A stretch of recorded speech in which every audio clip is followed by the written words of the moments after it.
Hey, good morning from the office.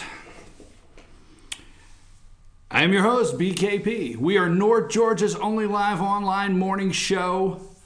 We are the show that dares to make predictions. We are the show that makes sure when we do make a prediction and we're correct, we come back and tell you that.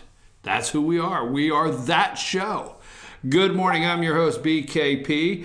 Amanda, look, here's the deal. You ready? I'm ready.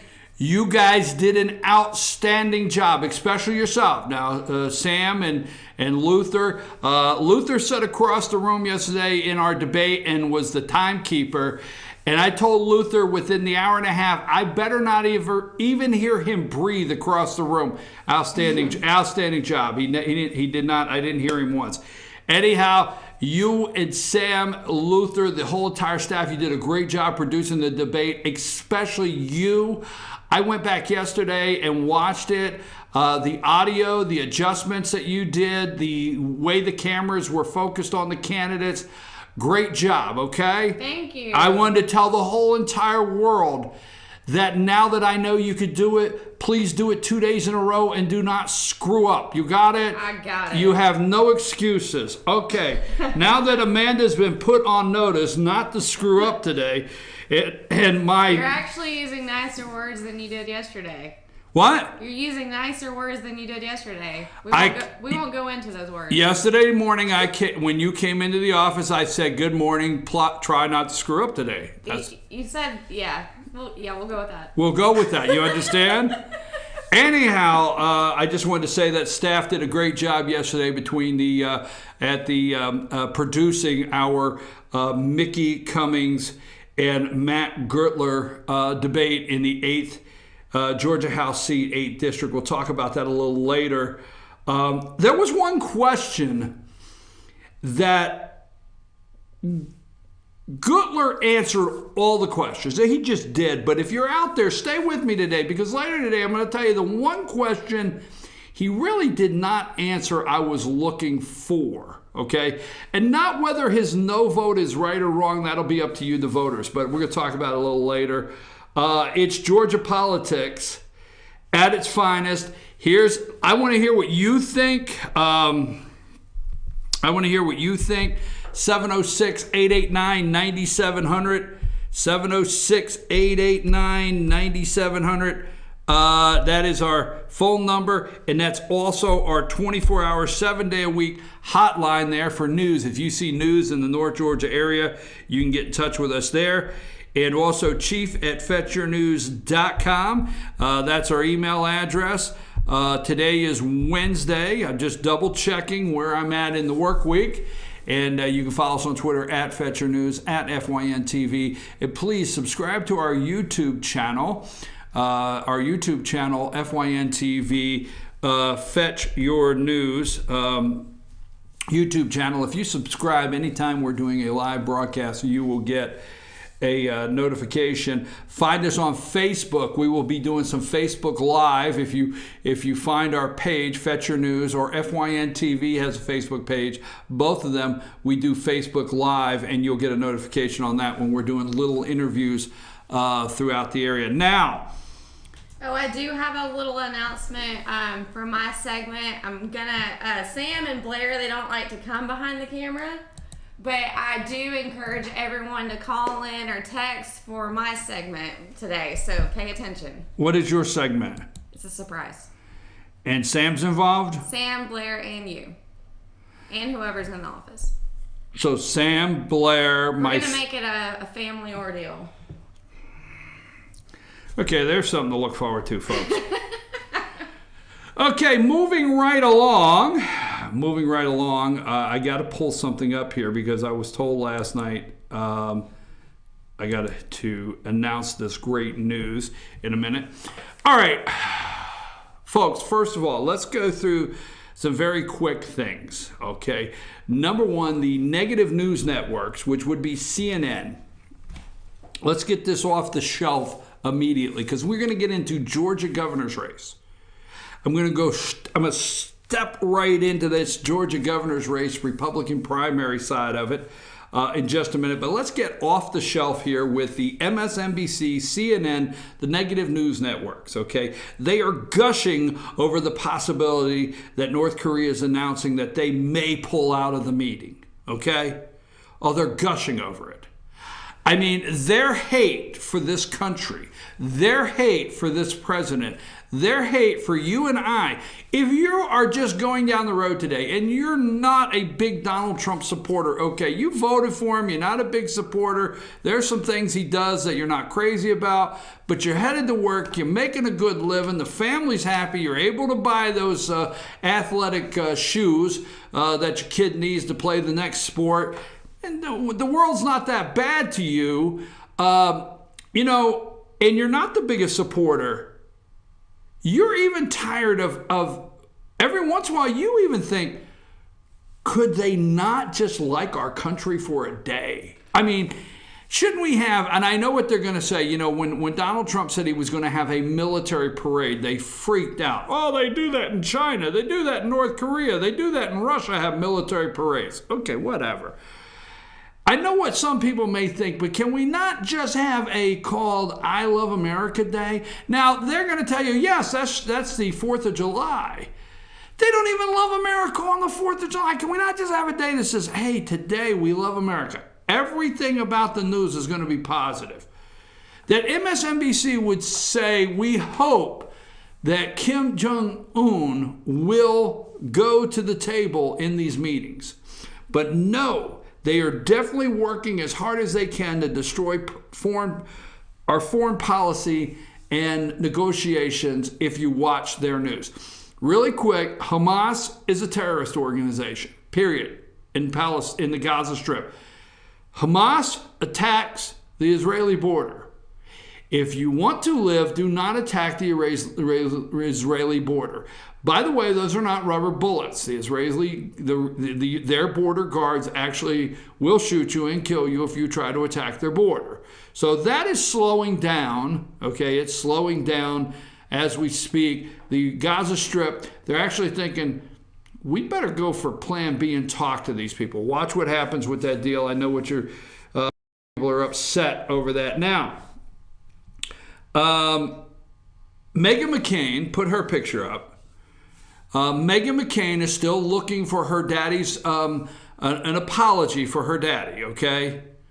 Meghan McCain wants an apology for her daddy, John McCain, and where Kelly Sadler,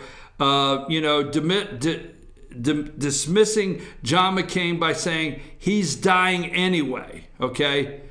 All right, he's dying anyway, and so she's still looking for her apology out of the White House from Kelly Sadler. You know, don't apologize, okay? I understand he's dying anyway. I mean, why are we trying to get his vote, or why are we talking about him in the room? May not be the nicest thing to say, but... Okay, well, to add with that, you know, it is very sad, and it's not anything to be insensitive about. Of course, it's upsetting.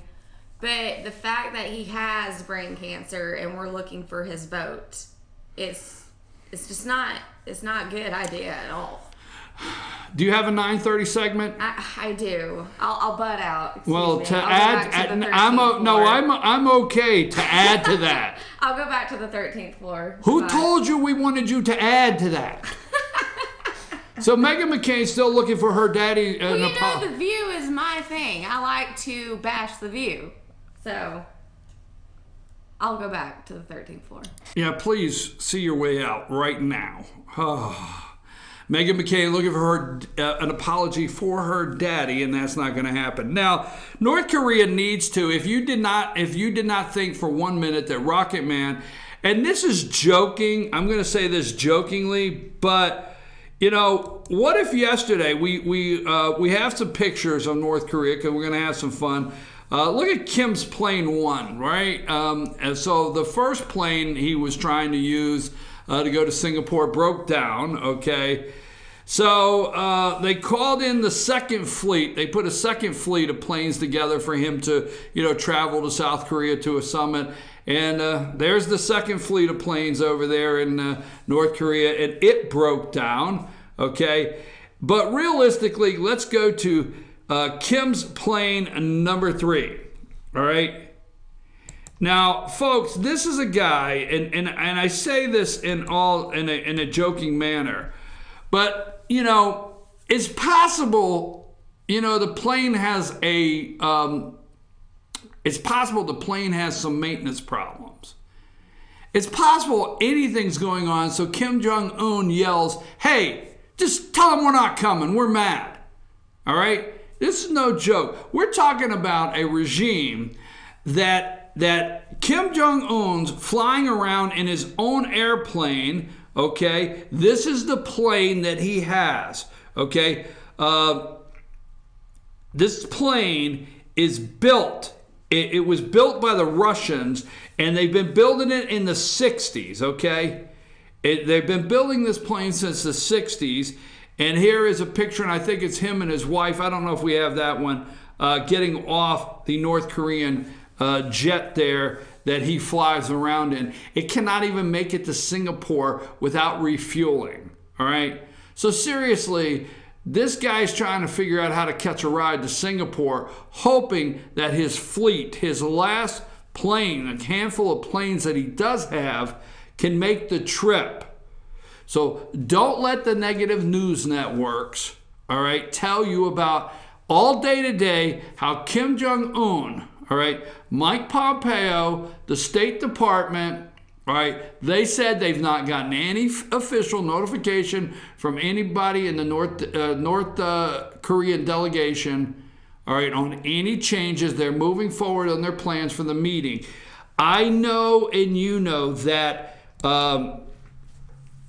that our media will do everything they can to try to destroy, derail.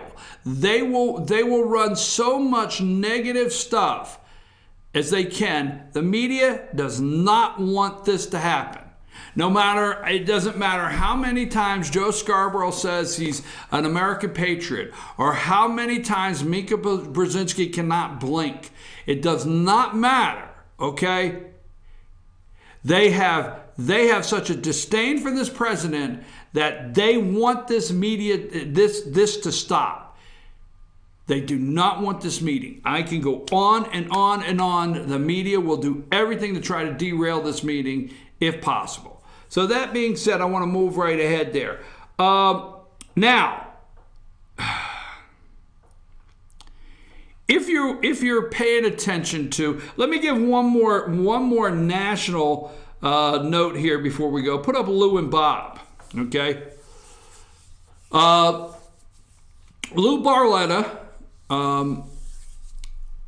Barletta, they're on, I guess, is it my left? Is it my left? Yeah. No, over here. No, you had it right. Yeah, but I'm using my right hand. I look into the monitor. I can't tell my left from right. It's reversed. Yeah, well, I don't know. I have to look down to see if my shoes are tied. Oh, gosh. Anyhow, Lou Barletta is now the official Republican after yesterday's primary election. He's now the official Republican candidate to run against Bob Casey Jr. there for senator in Pennsylvania. Okay, so Lou Barletta, I'm 100% behind this guy. Bob Casey Jr. and Pennsylvania, the media is going to stay away from it. They're not going to highlight this race. They're going to keep this race as quiet as can be because they do not want, okay, you talk about blue wave. They do not want Lou Barletta to flip PA and get rid of Bob Casey Jr. They do not. They're not putting this race up for grabs. They're not putting it up. Anybody checks it out. Pennsylvania is not being put up. Even reports said yesterday that although Lou won, it still looks like it's safely in the Democrats. Let me tell you something, the redistricting and what's happened in Pennsylvania and the Republican candidate for governor there, Pennsylvania has a big race this year. So I don't know where you're at. Some people do not have a big midterm. Georgia has a big midterm, but we do not have a senatorial race on our slate with governor. But Pennsylvania has governor. They have governor. They have the state houses, and they have actually congressional, and they have a lot of big this Senate race here. So Lou, we'll do anything we can to help support you, get the word out. We're down here in Georgia, but Lou Barletta will oppose Bob Casey Jr. One more thing. I'm trying to get this out of the way. I hate to put it like this. Let's get these out of the way so we can go into the Georgia. We're going to talk very strongly about the Georgia gubernatorial race here and get into Georgia politics. I got a lot of opinions today. Gina Haspel, let's put her up. She will be confirmed. Heidi Heidenkamp out in North or South Dakota. I forget where she's at. Senator Heidi Heidenkamp's on board now. Joe Donnelly in Indiana, these are Democrats, have come on board. Joe Manchin. What's his name down there in Florida? Bill Nelson, I think. I'm doing top of the head, all right? Bill Nelson is now on board. She will be. They are all facing re-election. All of these Democrat senatorial candidates are facing re-election in their states. And so they're all on board with this nomination of Gina Haspel. By the end of the day, we should have here our first female CIA director, Gina Haspel, today. Now, let's do one more. Now, folks, on the 18th, you still have, okay, let's put up Judge Amy Brenham Jackson, okay? Let's put that up. And, okay, I want to be clear on something. Now, Judge Ellis, okay, Judge Ellis, and here's the only reason I want to bring this story up kindly ahead of all the others, because I want to let you know how this will go. Okay, with Robert Mueller, and this really highlights the courts. So every time you hear Mitch McConnell, which I know you do not like him, okay? Every time you hear Mitch McConnell say, you know, we have to get these judges through. Every time you see President Trump say, we need to change the rules and get these judges, do you realize that Trump has several nominees in the Ninth Circuit Court, U.S. Circuit Court, which is the most liberal court in the United States, that they're holding up? Trump has the opportunity to change the courts, folks, for the better, to move them away from being activist courts. All I want you to know is every day you're going to hear stories break about a judge, and a judge that allows this amendment, and then a judge that allows this appeal, and a judge that allows this ruling, okay? And you're going to have to go back and look at these judges. Now, Judge Ellis said, come on, man, get real. Come on, man. You just want to impeach the president. Come on, man. You just want to go back into Paul Manafort. Come on, man. I want to see Rod Rosenstein's that is the assistant assistant attorney general of the United States. I want to see his scope of work that he gave Mueller. I know the American people do not want unfettered power. Mueller, your team, Robert Mueller, special counsel, cannot have unfettered power to do what you want, and the American people are not behind that. I want to see your scope of work, okay? All right, and because in his court, in Ellis's court, I think there's a motion for Paul Manafort to dismiss based on that Mueller, special counsel Robert Mueller's scope of work did not cover or is too broad to include these 2005 charges they're wanting on Paul Manafort or whatever. They dig too deep and they go too far out of their authority. So Ellis, right, we'll stay there just for a minute, says on the 18th, I want a copy of the unredacted scope of work. I have redacted. I can't tell what your mandate is as special counsel.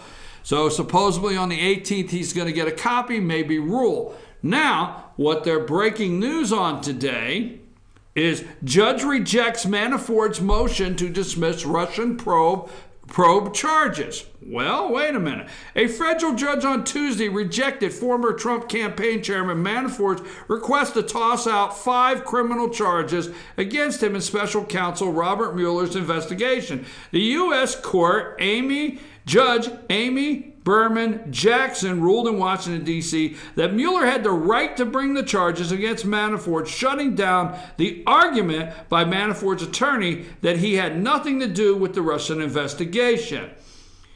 Jackson wrote that the special counsel was authorized from the start to investigate the defendant, not only for coordinating the Russian government with the Russian government, but also violations of law arising out of the payments received from the former president of Ukraine.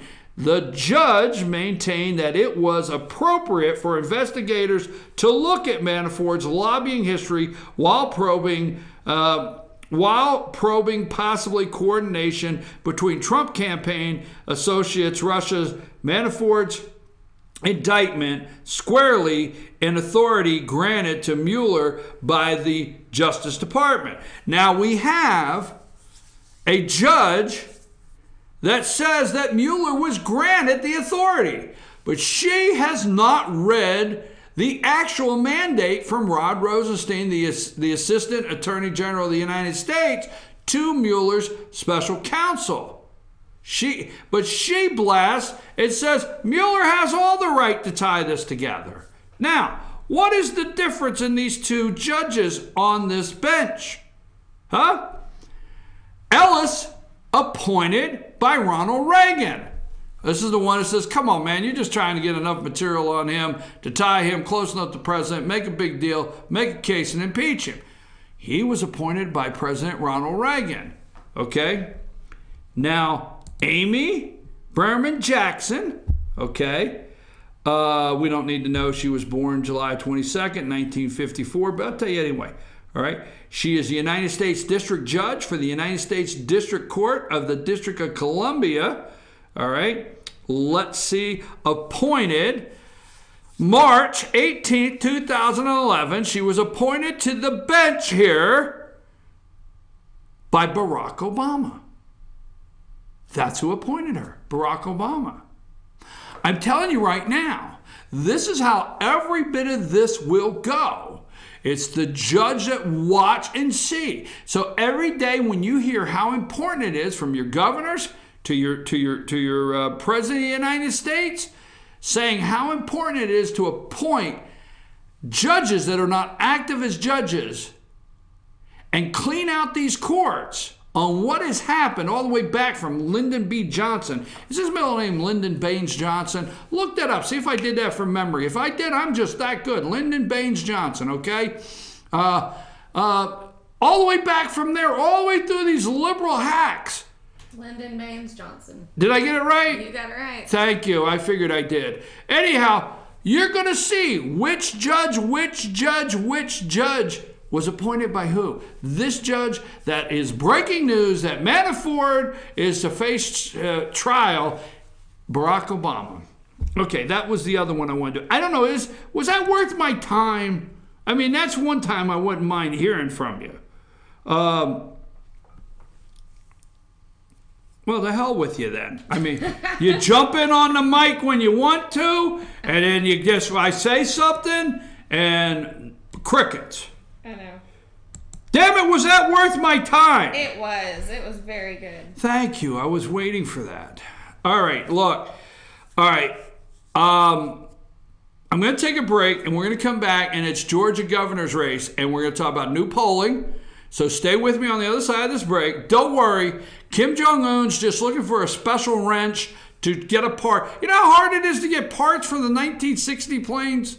And plus, the guy's probably trying to, hey, why can't we go tomorrow? Well, the guy out front that starts the propeller, he's sick. You know, we got nobody that's tall enough to grab the first propeller to get it to start. I know it sounds joking, but my God, man, let this liberal media just freak out. Can't we, like, zone them off an area somewhere out west where they can all live and a quality lifestyle that they consider what they want, and send them Elizabeth Warren in once a week or something? Can we not do something to get them out of here? All right, so it's governor's race, and new polling is out. And I don't want you to take me wrong, but I have some I told you so's. I know that might upset you. I'm your host, BKP. Oh, you know what? Rick and I are going on a road trip. Before we go to commercial, Rick and I are going on a road trip this afternoon. You know that, Amanda? Where are you going? We're going to Union County. Oh, yeah. Yep. Rick and I are striking out. We're going to see the governor. We're going to see the governor and the speaker. We're going to go up there and nose around a little bit. You know what I mean? Well, how nice. Yeah, we're right. Played a video of Rick and I leaving for the road trip. Do you have the video of Rick and I? Have a video. Do you have that? This is videotape of what happens when Rick and I take a road trip. It's 106 miles to Chicago. We got a full tank of gas, half a pack of cigarettes. It's dark, and we're wearing sunglasses. Hit it.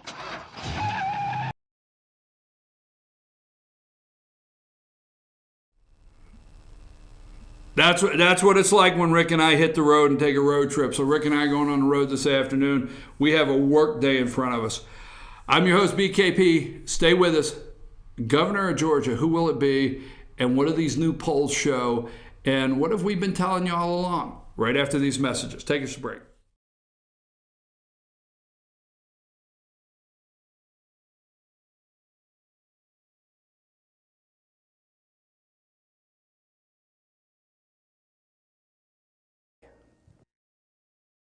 Here's to 60 years of Pizza Hut, to original pan, to stuffed crust, and to the best of both. The new double cheesy crust pan pizza with stuffed crust cheese baked just inside the golden edge of original pan. Here for a limited time.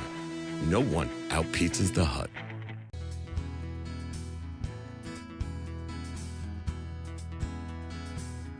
Hello, my name is Chad Watkins. I'm the manager at Larry's Body Shop.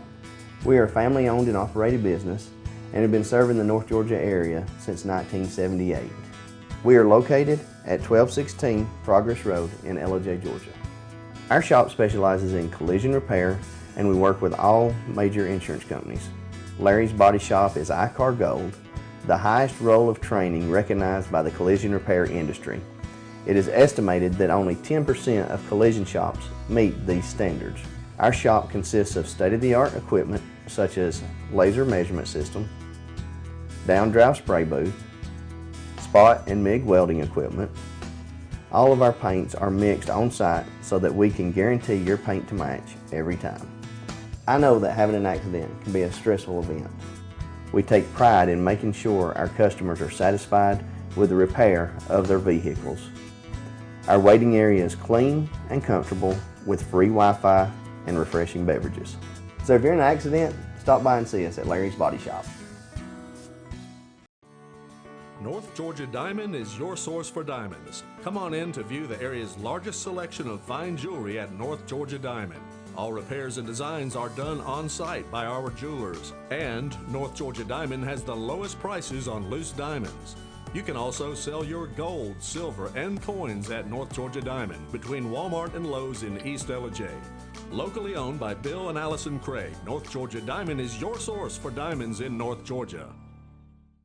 Circuit World, with multiple locations to serve you in Murphy and Franklin, North Carolina, Blairsville, Blue Ridge, and Ellijay, Georgia. Locally owned and operated since 1985. Appliances, electronics, and furniture. Name brand products like LG, Samsung, Dell, Whirlpool, Ashley, Catnapper, and more. No credit check, only 10% down on furniture, and only $10 down on any new lease purchase. Mention FYN10 for your special deal today at Circuit World.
Okay, we're back, folks. I'm your host, BKP. Good morning from the office, North Georgia's only live online morning show.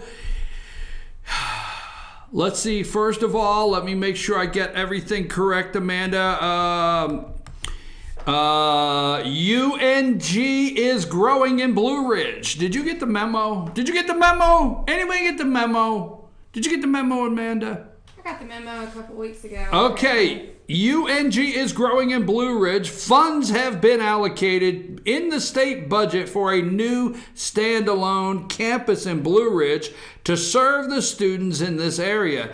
Details for the new campus will be announced soon. Coming soon, the details. Learn more about college courses available in Blue Ridge at ung.edu. Now accepting applications for the fall of 2018.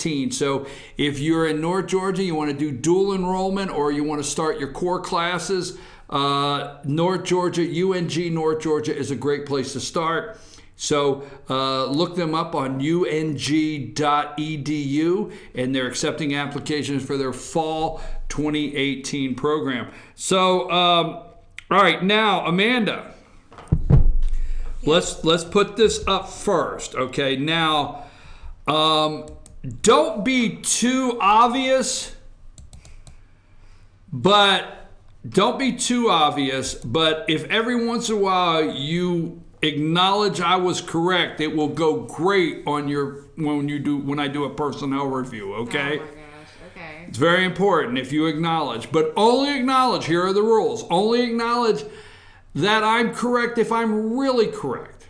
You understand? Don't just, I don't want you to just say, oh yes, that was exactly what you said. You understand the rules in this segment? I understand. Okay.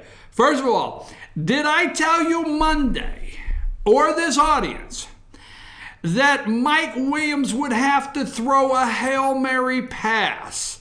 That Mike Williams would have to do something this week? Did I say to this audience Monday, somebody in this group has to do something this week if they stand any chance? And Mike Williams, when I got to him, did I not say he needed a Hail Mary pass? You sure did. Okay, well, Mike Williams has attempted a Hail Mary pass. Maybe a little too late. While the other candidates are taking what he calls pansy bus tours, Mike Williams for governor launched the deportation bus. Do we have that video? Let's give Michael Williams his 1 minute of free advertising here on our show and hear from him about his deportation bus. You got it? Is that a yes or no? That is a yes. Hang on 1 second. Not the interview. The first one I sent you this morning. The interview I want to play a little later. I got an ad running. I'm going to do it now.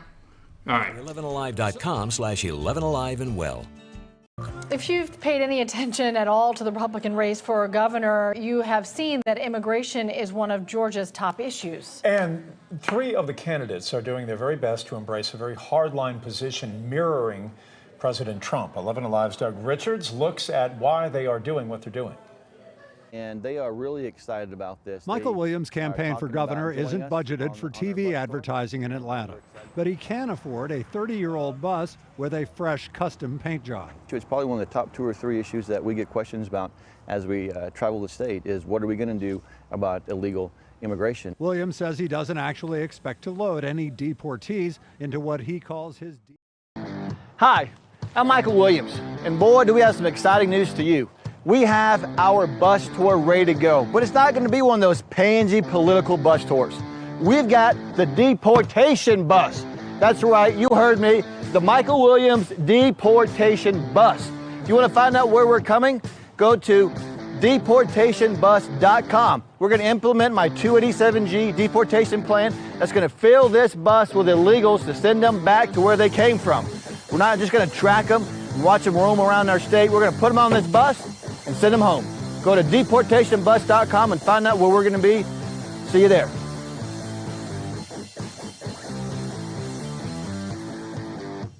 If you're as tired as I am with politicians that do nothing but talk, and you want to see this bus filled with illegals, vote Michael Williams on May 22nd.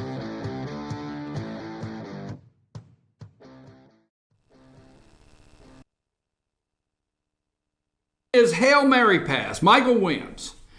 And Michael Williams, now I sent you a unedited, uncut video of Michael Williams on Facebook. If you pull that up on Facebook and like big screen it on the Facebook page, can it play over the top of our show? Is that a possibility? No, but it won't do it with our software, but I can grab the same video off of 11 Alive's. Do they have the same one uncut? It's the interview. I'll go straight to the interview and cut out. No, the interview clips out. This is uncut. There's some ugly words and confrontation and everything. So it is the same video, but I'm not sure if it's the same cut as they have on Facebook because all their social media platforms are different. You know, with Twitter takes different videos, Facebook takes different videos, but we'll play it out. It's about 2 minutes. All right, try that. No, that's not it, but try it. And if it's not it, we'll definitely... We'll look for the other one. Okay. Michael Williams' campaign for governor isn't budgeted for TV advertising in Atlanta, but he can afford a 30-year-old bus with a fresh custom paint job. It's probably one of the top 2 or 3 issues that we get questions about as we travel the state is what are we going to do about illegal immigration. Williams says he doesn't actually expect to load any deportees into what he calls his deportation bus, a vehicle complete with prison bus decals on the windows and a message on the back about Mexican immigrants who have entered the U.S. illegally. We want to focus, first of all, on getting out those that are doing immense amount of harm to people. What about all the white men who commit mass murders? We have cops out there that are arresting them as well. That's being taken care of. The Williams bus extends a strategy set by Donald Trump's candidacy in 2016. I blow up government spending. And rivals an equally provocative message from Brian Kemp, another GOP candidate for governor. Just in case I need to round up criminal illegals and take them illegals and take them illegals and take them illegals and take them illegals and take them illegals and take them illegals and take them illegals and take them illegals and take them illegals. Thank you. Okay, so we're trying to attempt, because we have a Facebook video, and I apologize for sounding grouchy, Amanda. We have a Facebook video, and it's what we want you to hear is Mike Williams, campaign manager, getting into an argument yesterday over the deportation bus. But that being said, Mike Williams threw the Hail Mary pass. Okay, he's got a deportation bus. And we have the tough on illegal seems to be what is driving the election right now for governor. So we have the 11 Alive poll. Can we put the 11 Alive poll up? And it is a new poll from 11 Alive.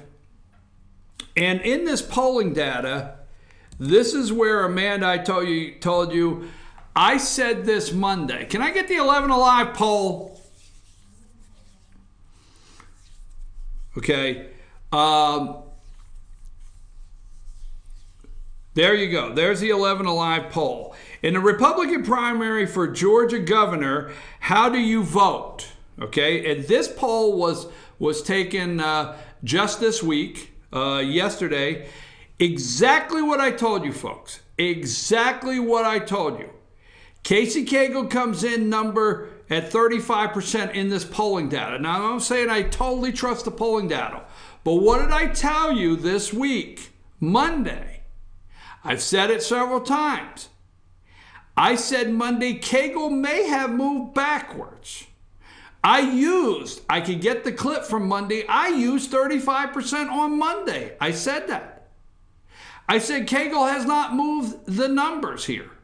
He's not moved the needle. He may have gone a little bit backwards in this primary. Now, chances are he will still end up, okay? He will still end up top vote getter. Chances are he will still end up top vote getter and be in the runoff. But this is bad news for the Casey Cagle camp, okay? Yeah, the video.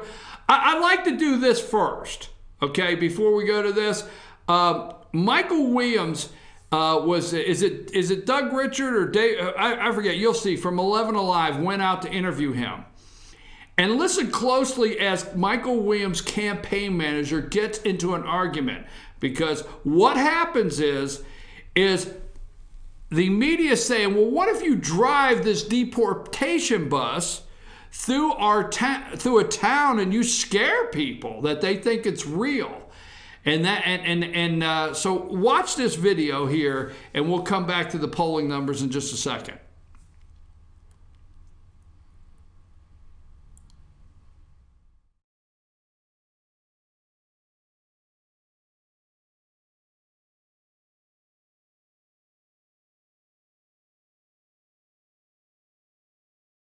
If you're not breaking the law, what's there to be scared of? Are you scared of it? So if I was in Clarkston and I saw this bus coming through and I was an immigrant, would you see that as being provocative? No, absolutely not. This country was based upon immigration. We wouldn't have America if it wasn't for lawful, legal immigration. So the issue isn't immigrants or legal immigration. It's those that are coming to our country that have a complete disrespect for our laws, coming in here illegally. And what about color? I don't care what color you are. I don't care. I did say color. I don't care what color you are. Michael's nicer than you. Yeah, clearly. I'm going to have to bleep you out. You're more than welcome. Well, no, because the back of the bus says Mexico, right? Okay. Carry on. Doesn't the back of the bus say Mexico? Yeah, isn't... interview going to be? I'm just curious, because you generally fuck them all up with your own bias. Is that, I kind of feel that's where we're going here. Is that the case? I mean, you're smug, little comments and stuff. I'm asking reasonable questions of your candidate. Reasonable is not asked about color. Yes, it is. It's reasonable to ask about color because the back of the bus says Mexico on it. So you're talking about particular types of immigrants. The majority of our illegal immigrants. Seth, I don't know why you and I are arguing. I know. He and I, we're almost done. I work for him, and I've seen how you do stories. I'm just wondering how chopped up it's going to be a bias. So. It's absolutely going to be edited in context. Excellent. With the type of bias you've come to love and respect. I don't, but carry on. Okay. I'm sorry. Before he interrupted, I was asking about it. It says Mexico on the back. Yeah, Mexico is the country to our south. That's where a lot of the illegal immigration happens, is to Mexico. Okay. So that you don't view as being against a particular type of illegal immigrant? No, absolutely not. We want to focus, first of all, on getting out those that are doing immense amount of harm to people. What about all the white men who commit mass murders? We have cops out there that are arresting them as well. That's being taken care of. So you don't need a bus for that, no? The police are doing a great job. We don't have cities around the state of Georgia that's saying white rapists, come to our city. To our city. To our city. Okay, thank you very much. For getting that video to play, and thank you for getting that video to play. I appreciate it, and I think now, Amanda, you can see why I really wanted to get that to play, so you could see Michael Williams' campaign manager getting into an argument there with 11 Alive when he said the color of the bus. What did he say? Effing what? I forget. With Doug Richards, right? With reporter Doug Richards. Seth Weathers is the campaign manager. So I wanted you to see that video uncut that they chopped up to make the deportation bus story on 11 Alive last night. I'm going to take a brief break. When we come back, Mike Williams has thrown the Hail Mary pass that I talked about Monday. Will it be enough? And we're going to look at all the other candidates as soon as we come back. And then I want to look at insurance commissioner. And then I want to talk about a little bit the governor going to Union County this afternoon. Take us to break.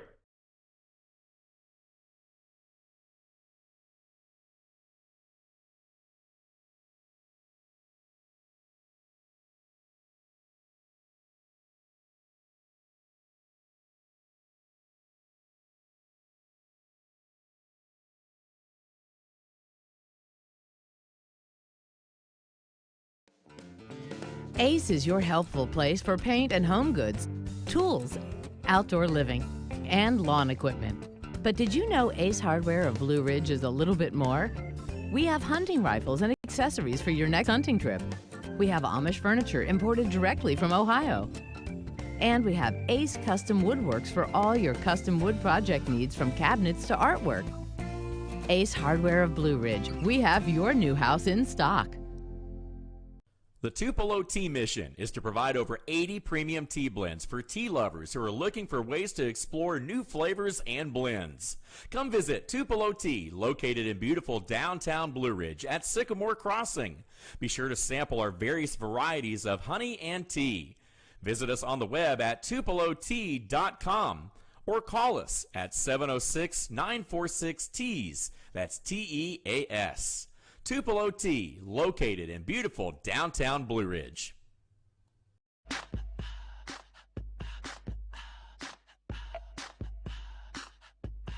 What you gonna do with all that junk?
Lady, and this is my husband Gary, owners of Mattress Overstocked in LJ next to Walmart. And we want to earn your business. From the time you walk in our door to the time we deliver your new mattress to your door, you will see the difference. Our selection and prices are the best in North Georgia, and customer service is our top priority. So y'all come on in and let us help you find the right mattress at the right price. That's Mattress Overstocked in LJ next to Walmart. Better days ahead. Yellow pollen means green cash at Days Chevrolet in Jasper. The spring savings event is on at Days, and the discounts are deep. Now save up to $11,000 off select new 2018 Chevy Silverados, or up to $6,000 off select new 2018 Equinox. Pick any Chevy you want and save a bunch during the spring savings event going on now at Days Chevrolet in Jasper, where new Chevys cost less. Better days ahead, Days Chevrolet. Find new roads.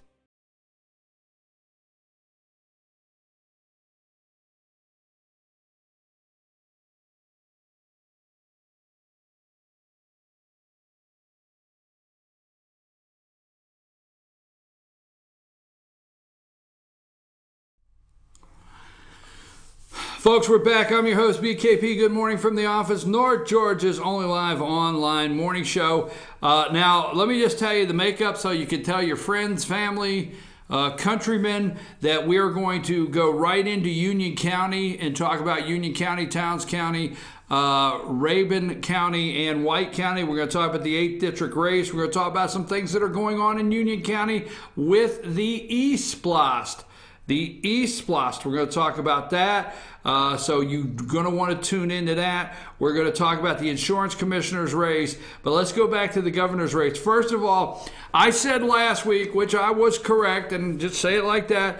I said it Monday that, a Hail Mary pass would have to be. And I said out there, Amanda, I said, watch for it this week. Watch for who makes an attempt to do something this week. Well, that attempt has been made by Michael Williams with his deportation bus, and he's going to round them up. Now, there's deportation bus right there, and it's headed to Mexico, and, the 11 Alive reporter is saying, hey, what if somebody actually sees this going through their town, and it's scary, and it scares people? Well, okay, big deal. Well, it's got that color, like a military color.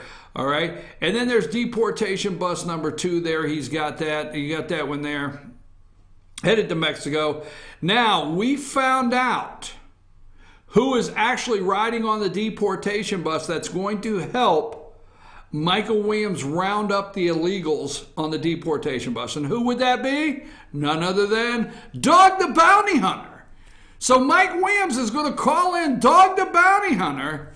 And I think even Beth, is that dog's wife's name, Beth?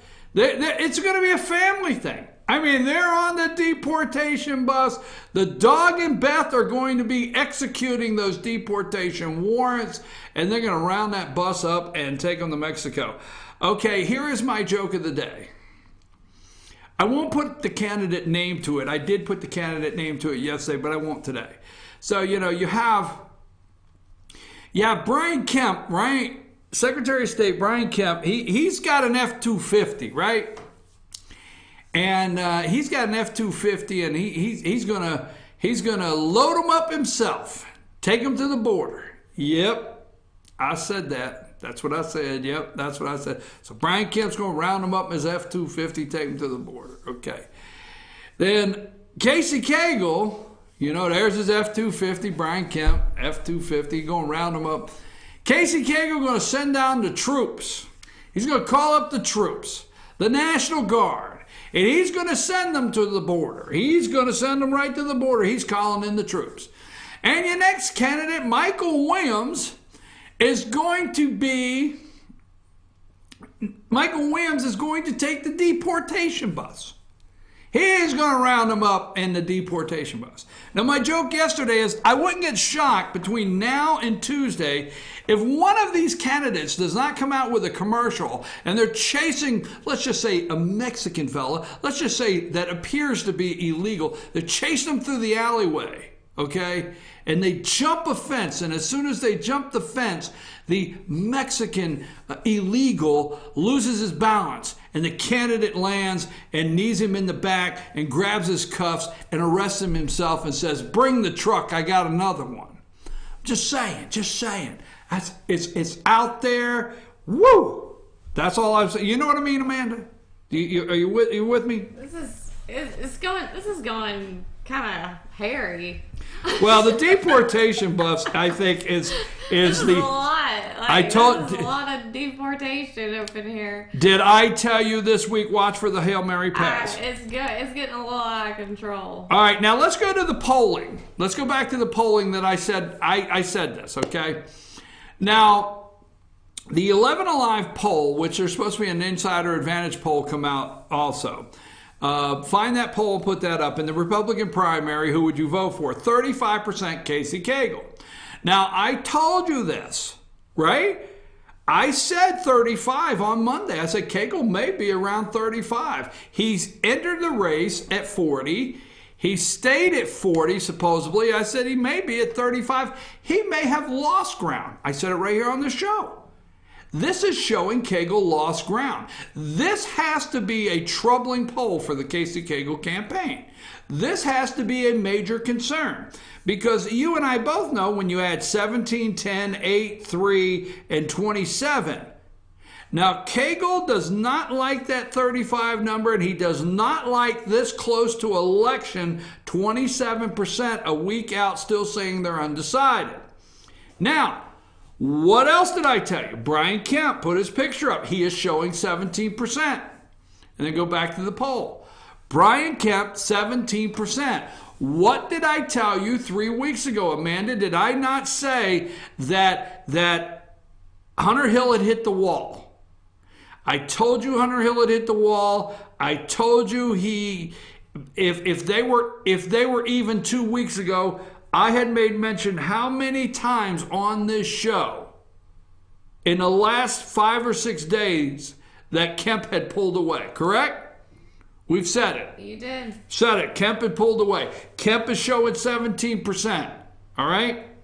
Now, Hunter Hill, I'm not understanding, and I want you to go through all the Hunter Hill pictures I put together, and there's a reason.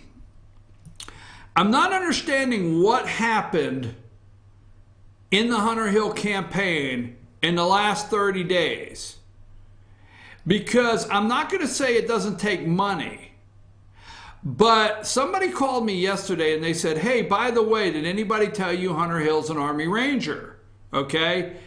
And they weren't making light of Hunter Hill being an Army Ranger. Go back to the other picture, all right? But they weren't making light of Hunter Hill being an Army Ranger. They were making light in their comment. This is their comment, so this is not negative to the Hill campaign. I mean, personally, but their comment is, Hunter Hill never broke out of the three main answers. He had about 3 answers to every question, and he never broke away. And me, myself, I'm very concerned with this 10% poll. You see, that's where Hunter Hill was at a month ago, according to polling. He's not moved the needle, and I'm very concerned on why something aggressive did not take place in this campaign. I'm very concerned on why he let Brian Kemp. You see, what Hunter Hill has not done as a great candidate, he has not grabbed the daily news cycle. Not once has he grabbed the news cycle and it be Hunter Hill Day. Not once. Even Michael Williams with the Hail Mary pass at 4 a.m. You know what I'm watching at 4 a.m. this morning? Obviously, I know you're saying, okay, well, who was up at 4 a.m.? I was up. And the people that do Fox and Friends First Edition, like they have Fox and Friends has a first edition, a first edition, almost there edition, and then the 6 o'clock Ducey edition. All right, so I'm watching the 4 a.m. and I did switch it over to Dave Griggs over at CNN. I did switch it over at 8 o'clock. I mean at 5 o'clock, but at 4 o'clock. I'm making coffee, I'm reading an article, and all of a sudden I hear on the TV, I hear a candidate for Georgia governor has an interesting ad. He's got a deportation bus. So even Mike Williams made the 4 a.m. Fox and Friends. Hunter Hill has not, even Mike Williams has the Newsday.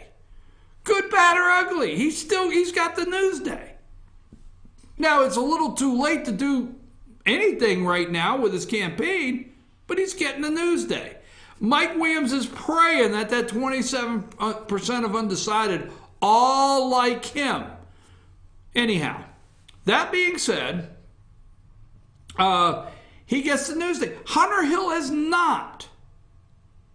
Do you understand what I'm saying, Amanda? He's not grabbed the Newsday in a month. He hasn't in the campaign at all. He's putting... You know, we do talk to that campaign. I talked to one of his managers yesterday about the flyers that went out, and they have a kind of a mentality of, you know, not wanting to cause that kind of attention, and sometimes you just have to, you know, to get it, and you know, that's what wins is all the social interaction. Well, I will tell you this. Brian Kemp has moved exactly where I said. So don't take this wrong. I have followed this race from day one. Every one of these candidates have been on our show multiple times. And it's not it's just what I've watched. I knew Brian Kemp had moved out. I knew Brian Kemp had separated himself and put a lot of distance between him and Hunter Hill. And I think he will put more Tuesday. I think the undecided, as I've said before, there's going to be so many people next Tuesday that are undecided. And when they go to the poll, they're going to say, Kemp, I've heard that name before. And he will get that % of the vote. So now Hunter Hill, I do think next Tuesday, the Cagle campaign has to be the most concerned right now with this. Hunter Hill, you have to be very concerned. You're the two candidates with the most concern, Hunter Hill and Casey Cagle. Clay Tippins, he's showing 8% in this poll. I doubt he's number 3. Michael Williams is showing 3% through the Hail Mary pass. I doubt he's anywhere close, and 27% are undecided. So, I mean, I don't know. This is falling in line exactly what I thought it would. I will say this, that 27% undecided break is going to be a big deal, a very big deal come next Tuesday. So I don't know. What say you on that 27% undecided? Do you think Michael Williams' deportation bus? Look, I believe in gimmicks. I understand they work. I understand commercials work. But that is a desperation temp deportation bus. I'm just not feeling it. I'm just not feeling it. I mean... I'm not either. Are you? No, not at all. So it didn't hit anywhere with you on that? No. Yeah, it was, like I said, it's getting so hairy. Everyone's doing the deportation buses. It started with Brian Kemp. Brian Kemp started the illegal rally roundup. But wait a minute now. Leave him alone. No, wait a minute. I want to say this. Okay, Kemp, you liked Kemp's commercial, Jake, right? I love Jake, and I love So Conservative. You like the what? So Conservative. So Conservative, right? That producer did an awesome job. Okay. It was so funny. So you actually like the Kemp So Conservative, that he has the truck and he'll take them home himself, and that's that's right. I just said that. Right. But then Williams makes this desperation attempt at a deportation bus, and it falls flat with you. Yeah, it's time to come up with something else. I want to hear something with our judges. I want to hear something with abortion. I want to hear something, I want it to get even deeper if you're going to go make something explosive that hits 11 Alive News. Got it. Do you think we're on the right track where Hunter Hill's concerned? Yes. Okay. I thought so too, folks. In a nutshell, it didn't hit anything with me at all. Honestly, I'm surprised it even made the Atlanta Metro News.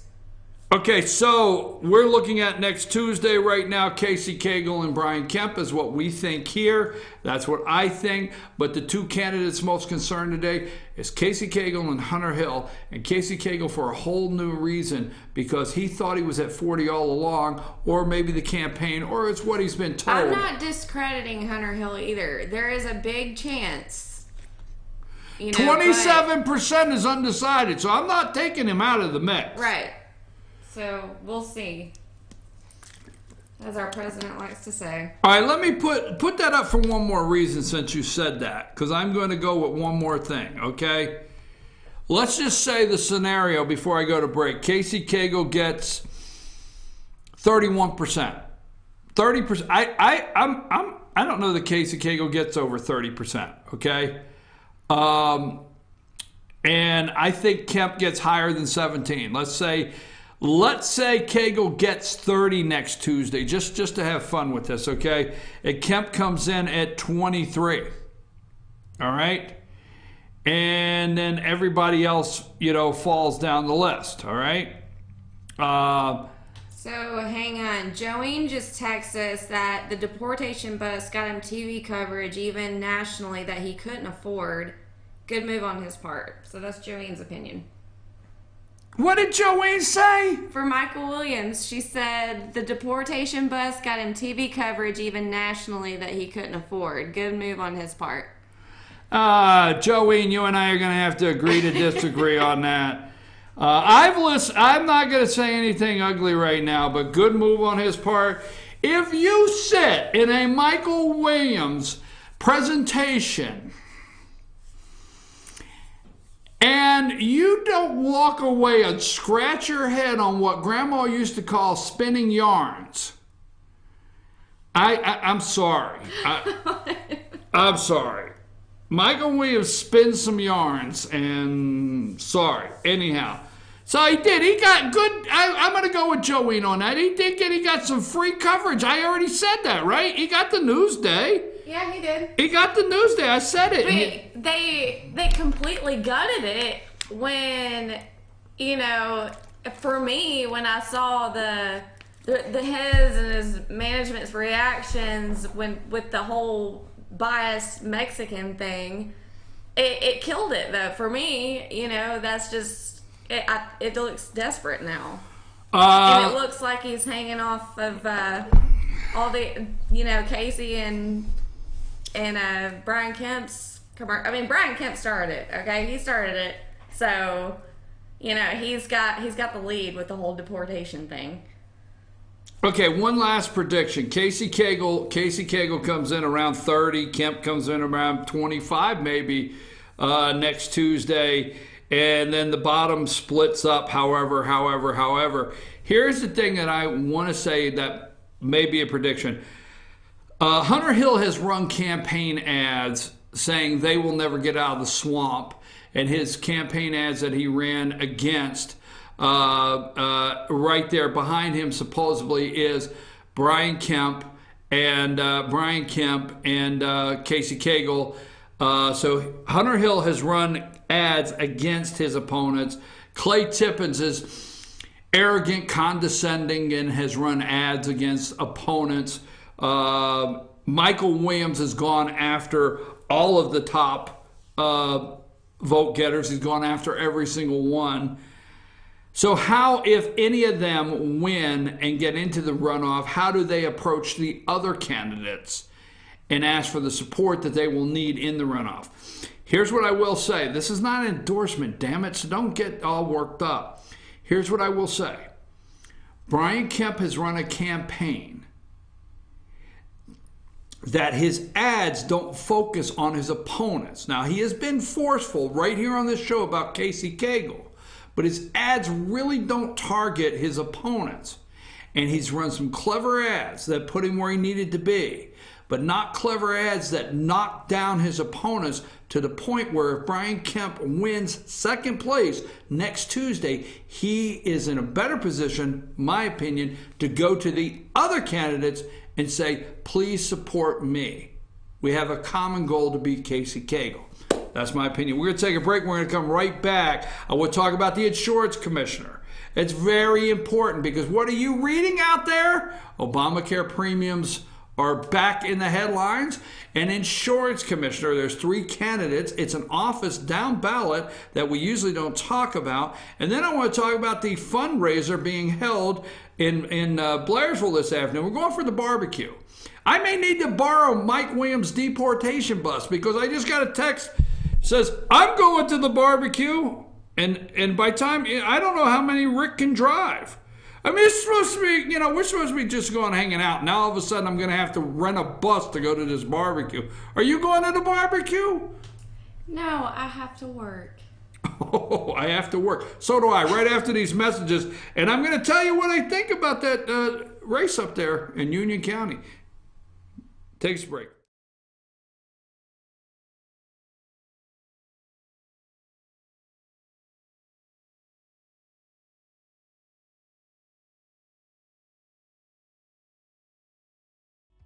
Tracy Jordan, Republican candidate for Georgia Insurance Commissioner, asked for your vote. Tracy has her priorities straight. Auto insurance providers should no longer be allowed to raise their rates without approval from Georgia's insurance commissioner. Health insurance providers will reimburse claims within 30 days or be fined. Georgians will finally be able to count on an insurance commissioner who fights for them instead of the insurance industry. Vote for the true conservative candidate, Tracy Jordan, a voice for Georgians. Here's to 60 years of Pizza Hut, to original pan, to stuffed crust, and to the best of both. The new double cheesy crust pan pizza with stuffed crust cheese baked just inside the golden edge of original pan. Here for a limited time. No one out-pizzas the Hut.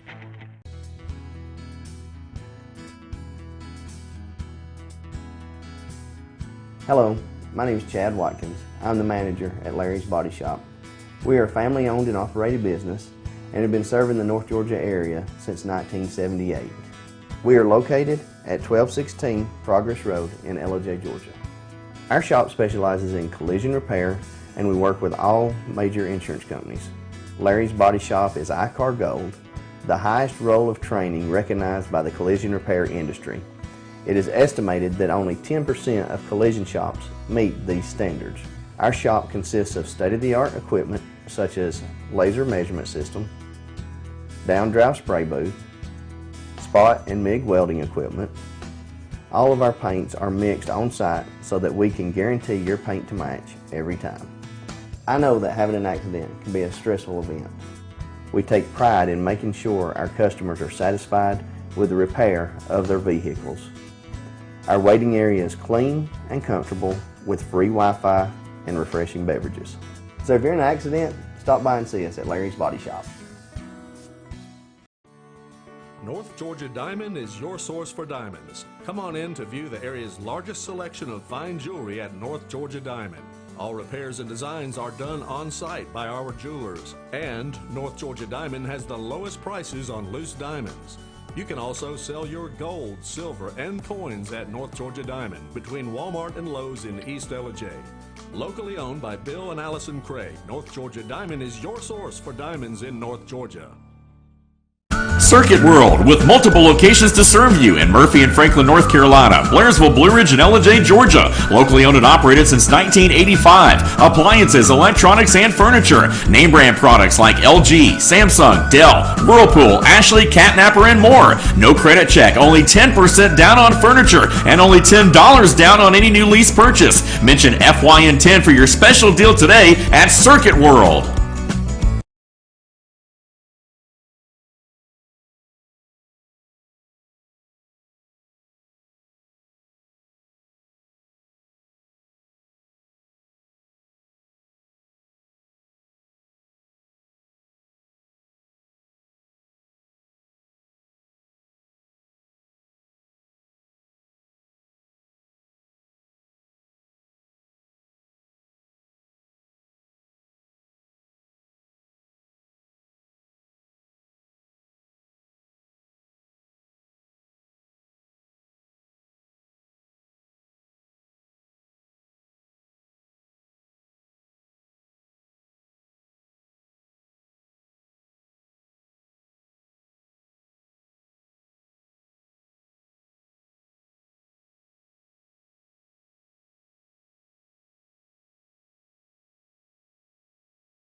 And we're back. I'm your host, BKP. Good morning from the office, North Georgia's only live online morning show. Folks, do not get all worked up and nervous over North Korea's threats to abandon Trump's summit. Furious over Bolton comments. Do not get upset today. Relax, relax, relax, okay?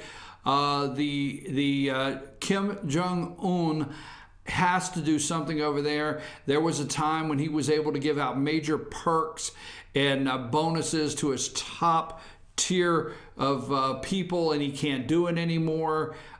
This guy has to work out something, and China says he's going to basically, just let's not go into too much detail there. I'm going to read this story, but let's not get concerned at this time over the negative news, trying to do everything to derail. They're trying to do everything to derail this meeting that they possibly can, so they can say, oh, look, we told you so.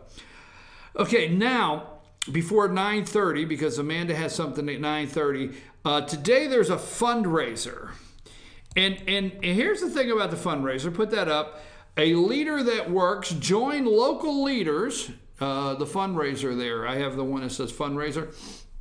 Mickey Cummings, the candidate for the 8th District, Georgia State House 8th District, is having a rally today. Join local leaders, neighbors, and special guest, Governor Nathan Deal and Speaker Ralston of and Speaker of the House David Ralston Wednesday, today, May 16th, from 5 to 7 p.m., free barbecue provided. I'm going to barbecue. I'm going. Union County Community Center. So it's going to be at the Union County Community Center in Blairsville. And Georgia House Speaker David Ralston and the Governor Nathan Deal. Now, what's unprecedented about this is that usually it's pretty unusual for a sitting governor and the state Speaker of the House, which are Republicans, to go and campaign for an opponent against a Republican incumbent. And that's Matthew Gutler. They're campaigning against Matthew Gutler. Let's show Matthew. He was here yesterday. And they're campaigning against him for Matthew Gertler. 3 times Gertler, if you say it 3 times. That's Matthew Gertler. Don't look at me like that. All right. So I got in trouble earlier today, folks. So I'm trying to tread on I'm on thin ice here on the show with the staff. He's gonna get some beatings from all 3 of us. He's surrounded by women, everyone, so he's in a dangerous place. Matt Gutler is the Georgia House seat, 8th district there, and that's who they're campaigning against for Mickey Cummings. Okay, Mickey Cummings, his opponent. So that's today in Blairsville, and I will attend. Mickey Cummings, that's what you got to say. How many times you got to say it? There you go. All right, now don't look at me like that. So that is a little bit on that race, the House seat 8. And the numbers yesterday, I'm going to go off the top of my head. Okay, off the top of my head. I do have these numbers from the debate yesterday. District 8 Representative Matthew Gutler, put him back up. The incumbent voted no more times than anyone in the session, 2018 legislative session. He voted no more than anyone. And he voted out of like 188 votes, he voted like 74 times no. He voted 20 times no all by himself. The vote could be 168 to no, 170 to no, about 20 times. Within 3 representatives, he voted no about 36% or 34 times out of the 74 voted no, just with 2 other members. Now, the interesting thing that I brought up yesterday, and I do want to read this, okay? And I don't want to say it's an error. I got to be careful here because I don't want to mislead the voters because it's up to you. But the Georgia state budget, okay? The Georgia state budget is what is called an omnibus. It is, whether we like it or not. The Georgia state budget is an omnibus. And just to let you know, Matt voted no 188 total times, 74 no's, no votes, the most of anybody in the session. 20, he was the only one to vote no 20 times. 5 times, only 2 people voted no, he was with them. 11 times, only 3 people voted no, he was with them. Now, the budget process with which Mr. Gutler does not like and wants to change, the budget process is an omnibus budget in the state of Georgia. He is correct on that. Every department pushes together, okay, and you either vote yes or no. Mr. Gutler has voted no 2 years in a row on the state budget. He doesn't have an answer of how he has moved the ball along on changing the budget process, which maybe he is working on that. He does have a bill, he stated yesterday. But this year, the Georgia state legislators are bragging out on the campaign trail how now education is fully funded. QBE, quality-based education, is now funded fully from the austerity cuts from the depression/recession in 09 and 10 and so forth, which I said to him yesterday in that budget, Rabun received for education an additional $142,398. Towns County received $76,058. Union County will receive in this budget $269,490. White County, which is a portion of this district, $391,561. Now, as soon as Parkland Elementary School, the attack there, the brutal attack that killed, I think it's 17 kids off the top of my head, in the Broward County Coward Sheriff's Office, the state of Georgia in this session put in what's called school security grants to put buzzers on the doorways in and out to help improve security for our high schools and our schools throughout Georgia. So school security grant funding from Rabun County, they're going to receive $39,589. Towns County is going to receive $31,685. Union, $43,724. And White County, $50,406. Now, those in White County is just a portion. That's the security grants. Now, is that reason enough to vote for the budget? Because that's his district, District 8. That's the question. Or his principles that he says in a debate, you can watch it yourself, it's on YouTube, that he explains very clearly his principled reasons for voting no 2 years in a row in the budget with this fully funding education and the security grants. Is that being a good representative of the 8th district? That's the question you have to answer. But here is what, if you watch the debate, the question that I posed to Mr. Gutler, and I'm not going to say quote, but I asked Matt Gutler yesterday, if he was, knowing these numbers for the security grant, knowing these numbers in the budget that affect his district, if he was the deciding vote, not if he was one of 11 that voted against it, not if he was one of 5. If this thing was down the middle and he had to walk up and cast the deciding vote for the state budget knowing this, would he still have voted no? And he didn't give me an answer on that. Now, there's so many things I asked Mickey Cummings that he didn't answer very directly also. But you got to remember, when you're an incumbent, you have a record. And when you're an incumbent, there's different questions for you. He didn't give me a yes or no on that. Only question I have. Now, the other thing in this race, just so you know, because it's 9:26 and I want to wrap this up.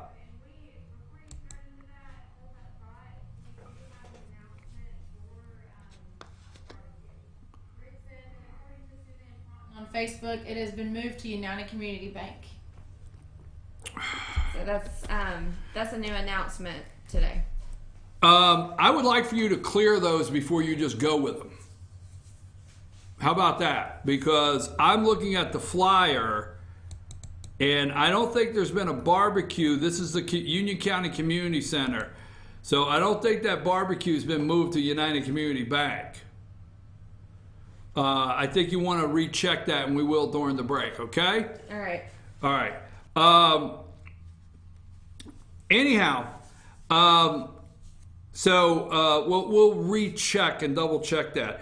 Now, the thing that I questioned yesterday, and I may do this a little later in the show to wrap up, Gutler's campaign is claiming that Mickey Cummings is tied to and bound to these people that are sending him all this money. David Ralston, England, you name it, these representatives that are pouring close to $14,000 into Mickey Cummings' campaign, and that he's beholden to them.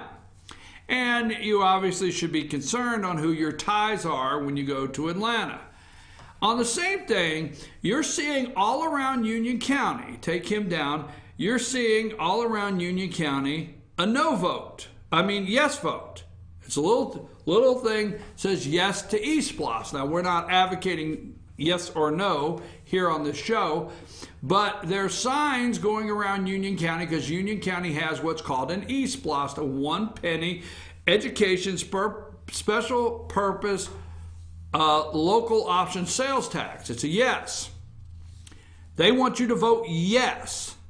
Basically, this is the same people that probably will support Mickey Cummings. They want you to vote yes on the East Splost in Union County.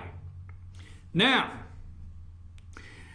from the Facebook page, there's a group called Union County Cares. Put that up. Okay? Union County Cares. Now, they want you to vote no on East Splost. Union County Cares wants you to vote no. Vote yourself a tax code. So they do not want to renew the East Splost in Union County. This group, Union County Cares. Now, the same group of people that are heading up Union County Cares is the same major supporters of Matthew Gutler. Whether they want, Matthew said yesterday it's a local issue. It's real simple. In Union County, or if you support an East Splost, that is probably going to be Mickey Cummings supporters. And these are Matthew Gutler's supporters, the ones that are going around. Now, I asked him yesterday about his ties to the Georgia Republican Assembly. Now, I like so many members of the Georgia Republican Assembly, so I don't want attacked by you. All right? You have your group, you have your agenda. But the Union County chapter of the Georgia Republican Assembly has it, which gave $2,600 to Matthew Gutler, has endorsed the Union County Cares vote no on Splost. So basically the same money it gave people that gave Gutler money are trying to end the Splost. Just giving you all the information on this and how this is a highly contested race, and there's a lot more issues involved in this, whether people want to admit to it or not. I'm your host, BKP. Now it's 9:30. I want to do insurance commissioner before we close today. But Amanda, what do you have on tap? I'm waiting. You told me 9:30. I know. Okay, so I'm gonna play a little clip for everybody right now. Okay, we got Blair in the office. Sam, get in here. Folks, I have no idea. Blair's like, I'm not going in the camera. All right. Wait a minute, I gotta go with my glasses. Blair's in there too. All right, yeah, we got all the girls. All right. All the girls. Oh gosh, my nerves are shot. All right. So did you see this on my Facebook yesterday? We're doing something a little fun today. We're gonna break up the political monotony. All right. What do you guys hear? All right, one at a time. One at a time. This is including you, BKP. One at a time.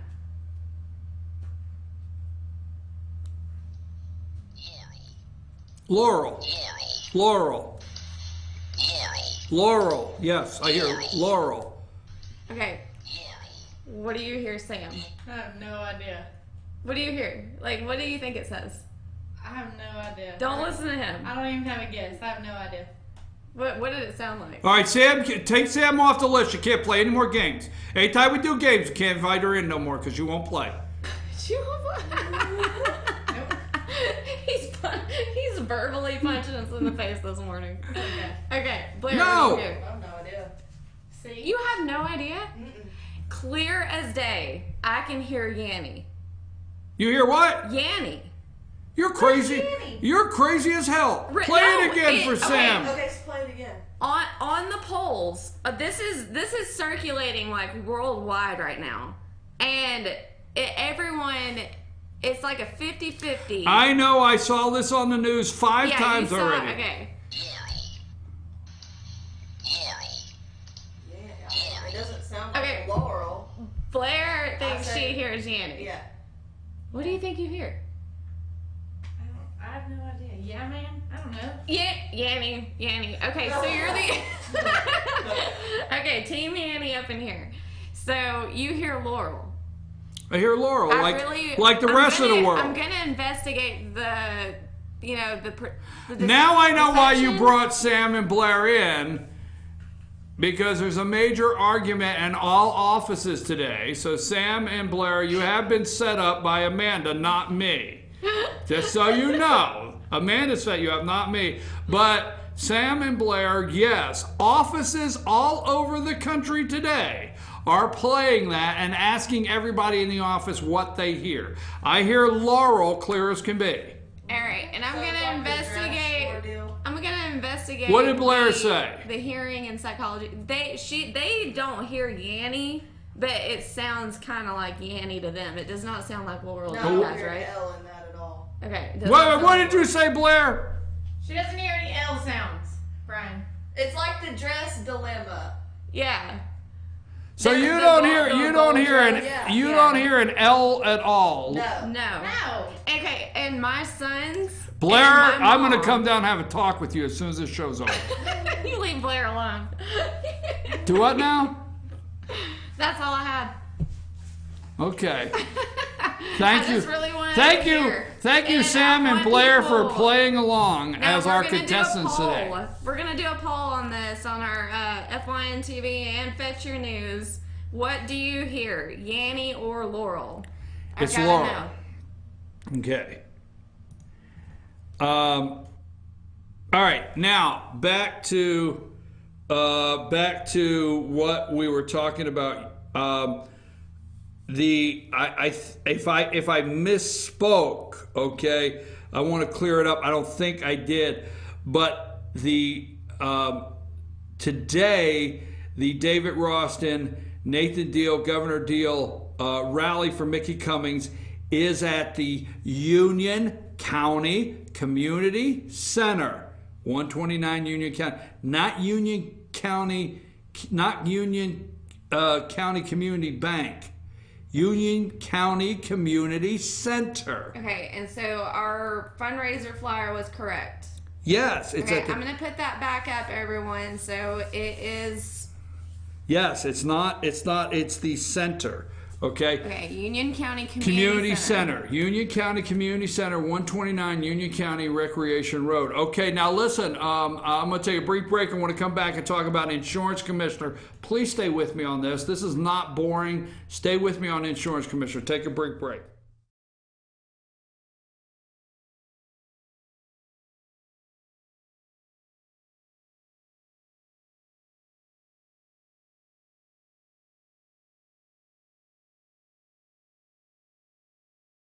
Here's to 60 years of Pizza Hut, to original pan, to stuffed crust, and to the best of both. The new double cheesy crust pan pizza with stuffed crust cheese baked just inside the golden edge of original pan. Here for a limited time. No one out-pizzas the Hut.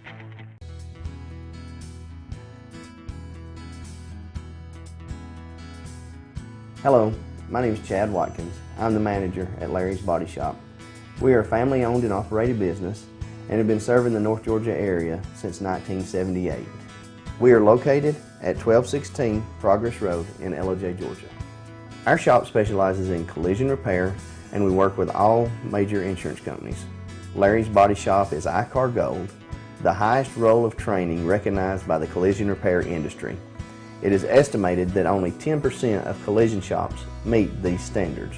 Our shop consists of state-of-the-art equipment such as laser measurement system, down-drive spray booth, spot and MIG welding equipment. All of our paints are mixed on site so that we can guarantee your paint to match every time. I know that having an accident can be a stressful event. We take pride in making sure our customers are satisfied with the repair of their vehicles.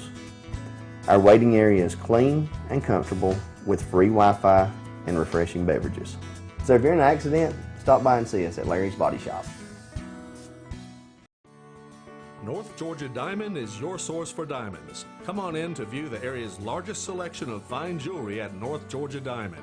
All repairs and designs are done on site by our jewelers. And North Georgia Diamond has the lowest prices on loose diamonds. You can also sell your gold, silver, and coins at North Georgia Diamond between Walmart and Lowe's in East LJ. Locally owned by Bill and Allison Craig, North Georgia Diamond is your source for diamonds in North Georgia. Circuit World, with multiple locations to serve you in Murphy and Franklin, North Carolina, Blairsville, Blue Ridge, and LJ, Georgia. Locally owned and operated since 1985. Appliances, electronics, and furniture. Name brand products like LG, Samsung, Dell, Whirlpool, Ashley, Catnapper, and more. No credit check, only 10% down on furniture, and only $10 down on any new lease purchase. Mention FYN10 for your special deal today at Circuit World.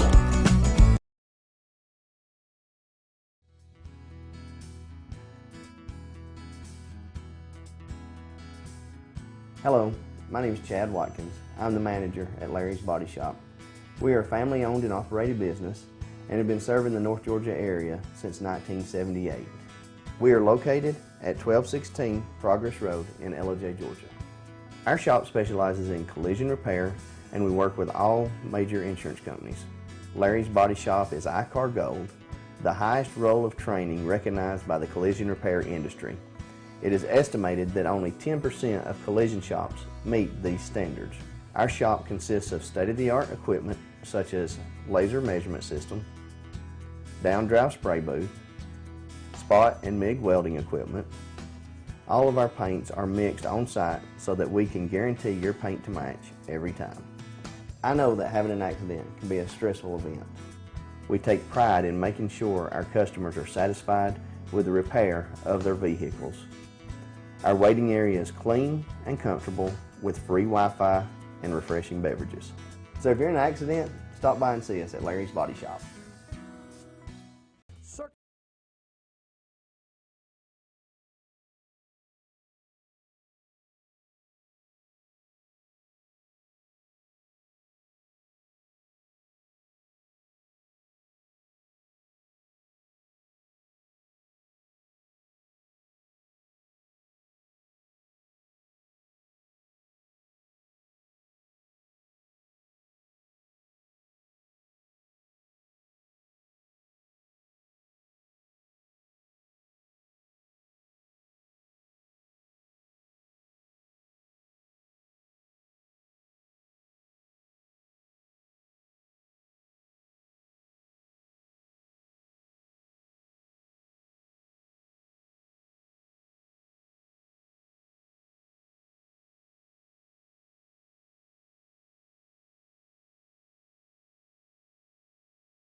Folks, I'm your host, BKP. We're wrapping up this day, and before we wrap up, we're going to talk about one more race that has really come to a concern of.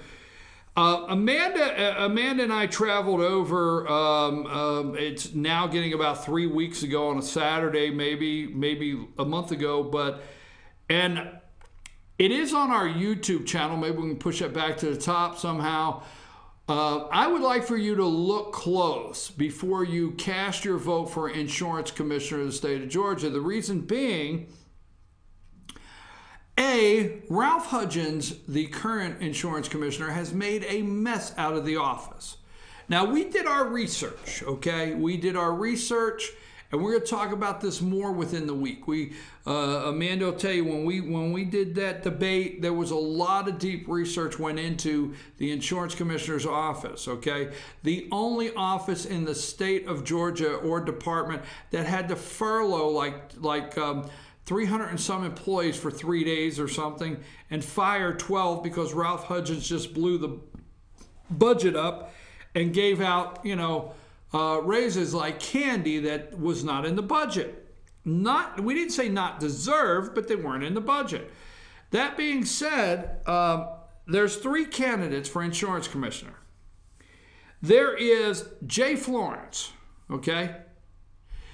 Now, I know sometimes I say it to myself because I'm saying, how do I say I'm not endorsing when I say don't vote for, okay? So I'm just saying Jay Florence out of the 3 would have to be my last choice based on if you're concerned on will special interest lobbyists, the insurance companies, run the insurance commission. This guy is so tied to the insurance companies, I mean, he is not there for you. Wednesday, and I'm not saying it's the most perfect publication by no means, Wednesday, May 16th, 2018, Firm has spent big in a race for Insurance Post. This comes from the AJC this morning, okay? AJC investigates insurance commissioner's race. Eli Research, parent company execs, Eli Research, parent company's execs are supporting Florence, okay? Georgia has grown used to seeing ads from independent political committees in major races, but now one largely funded by a company with insurance subsidies is trying to influence voters to pick its candidate for state insurance commissioner. It is rare. It is a rare case. Such a committee, which can take unlimited contributions from deep pocket donors spending big money on down ballot races. These special interests are spending an enormous money trying to get this guy elected. For you, the consumer, for you, the person that's purchasing your insurance, no. Okay? 3 Republicans and 2 Democrats are running in the May 22nd primary. Insurance, Ralph Hudgens is retiring, who critics say have done little as auto insurance premiums skyrocketed. Georgia has ranked first or second in the rate increase nationally in recent years, okay? Florence, a Republican, has vowed to fight to change state law so that the commissioners has more power over auto insurance rates, but he also has been top choice of insurance agents and executives who have played a significant role in funding his campaign. Okay, so this guy is definitely, all right, definitely taking the money as fast as he can. Okay, Florence. Ensuring America's Future, which listed a UPS store post box as an address, boasted online that it is sending mail pieces to 98,000 Republican primary voters in Atlanta, Augusta, and North Georgia border areas, touting Florence as a trusted conservative choice for insurance commissioner. Okay? The mailings, which have a Dublin, Ohio address, say Florence would defend consumers, that he helped stop insurance fraud, and that he would promote free market state-based solutions for Georgia insurers. Now, I can't continue that article. It is in the AJC. It is in the AJC. The rest, 200,000, came from Eli Research, Durham, North Carolina, part of Eli Global, a diversified company that includes insurance companies such as Global Banking Insurance, which specialize in life insurance, annuity products. All right. Over and over and over. If you look at this guy's campaign finance report, if you look at Jay Florence, the independent PACs that are pushing money, there's a reason the insurance companies want to own this guy here. There's a reason. And it's not for you, the consumer. And it's not to help turn around the insurance commissioner's debacle that we have there. And it's not, remember, out of the $21 million budget that this agency has or whatever, $8 million is for fire safety. This is the person that picks the state fire marshal. This guy is, you know, when you're picking out, and what do I tell you, Amanda, every day, how upset I get over that true conservative voice, all right? I can't stand those. So when this guy's sending you something saying he's the true conservative voice that's going to fight for your insurance, bull. It's not going to happen. He's beholden. I don't like the establishment. You know, they say, this guy's the establishment. On the other side, crony capitalism, the swamp establishment works. You can't get any more owned by lobbyists than this guy here. Cannot.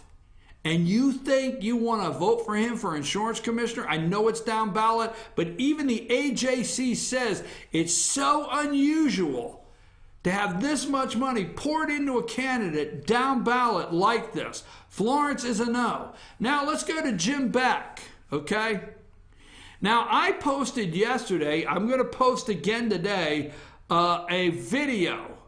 And the video is Dale Russell from the I-Team Investigates that tried to pin him down on his inconsistency of his career, his work career, and how many times he's worked for the state in a full-time capacity while it has showed up on the books as a full-time employee of the state of Georgia while also employed somewhere else. You got to watch this video. Jim Beck, I think, what he has done is he's gone throughout the state. There's a reason they want the prize. You got it? There's a reason they want the prize. There's a reason that Jim Beck is loaning himself so much money. Interesting, this is not something I know or can substantiate, so I probably shouldn't put it out there, but me being me, I will. Jim Beck is loaning himself an enormous amount of money to run this campaign, but I wonder who's loaning it to Jim Beck. Just saying, just saying. Now, Jim Beck is a funny guy. Look up his latest commercial. Jim Beck insurance commercial, and it's, who's this? Jim Beck insurance commercial. He's sitting there at a table. It should be a 30-second. See if it's the last one he just did, okay? And see if you can find it. If you find it, it's like, you know the commercial where the State Farm or whatever, and the guy's supposedly up late at night talking to a State Farm agent, and the wife says, "Who are you talking to?"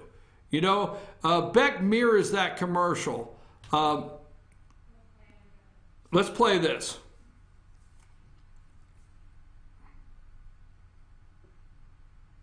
Oh yeah, I really like that. Who are you talking to? It's Jim Beck, Republican candidate for insurance commissioner. Jim Beck. Let me see that. What are you wearing, Jim Beck, Republican candidate for insurance commissioner? Khakis? She sounds hideous. Well, he's a candidate for insurance commissioner, so. Well, to be fair, I've always said I had a face for radio. Vote Jim Beck, Republican candidate for insurance commissioner. Insurance commissioner. Insurance commissioner. Okay, now a little point, all I'm playing off there, Jim Beck has gone around and he can tell a good joke, okay? And he thinks if he does enough humor stand-up and tells enough jokes, you will overlook some of his history within the insurance commissioner's office. You will overlook some things concerning his employment record. You will overlook some of the people that are trying to get him in office. So everybody, there's a coveted prize. So I guess if I would say vote out of the three, vote Florence last, Jim Beck second, I don't know, just trying to get to the point here. These two guys, absolutely. Now, we get to this last candidate, Tracy Jordan. Now, Tracy's a pharmacist. She is in the debate. Make up your own mind. Watch the debate. Putting you on the spot, Amanda, when we completed the debate, did you tell me you liked this lady? Okay, instantly, me, you, and Lisa got in the car, and what did we call her? The trumpet. You did. You called her She-Trump. She-Trump. And Lisa said trumpet, but we're going with trumpet because that is awesome. And she's just so transparent. She's like a She-Trump. She's so transparent. She's honest about her finances. She did not skip a beat while speaking, unlike Jay Florence and Jim Beck. Okay. Excuses for those two. All right, so I would just like you to look at her campaign. This lady's a pharmacist. She's educated. She's smart. Do not shy away from the people that are telling you she doesn't have what it takes to run a statewide agency. Okay? She knows she has to go in and turn this place around. So please, I ask you kindly, look at the insurance commissioner's race and give Tracy Jordan just a fair look. And watch the video on Jim Beck before you go place the Jim Beck because he told you a good joke. All right. I'm your host, BKP. We're going to take a brief break. We do have, when we come back, we have about 2 minutes that I want to close. Are we playing instant replay today? Because I know yesterday was a debate. We will be having instant replay today. Okay, we go to break, about 3-minute break, come back, let me close, and then we'll have instant replay today at 10 o'clock.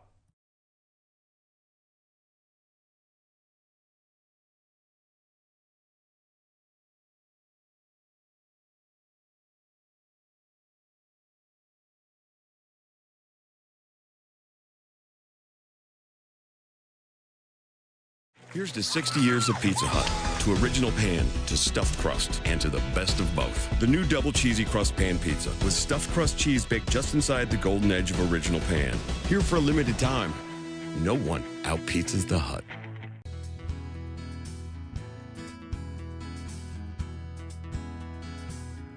Hello, my name is Chad Watkins. I'm the manager at Larry's Body Shop. We are a family-owned and operated business and have been serving the North Georgia area since 1978.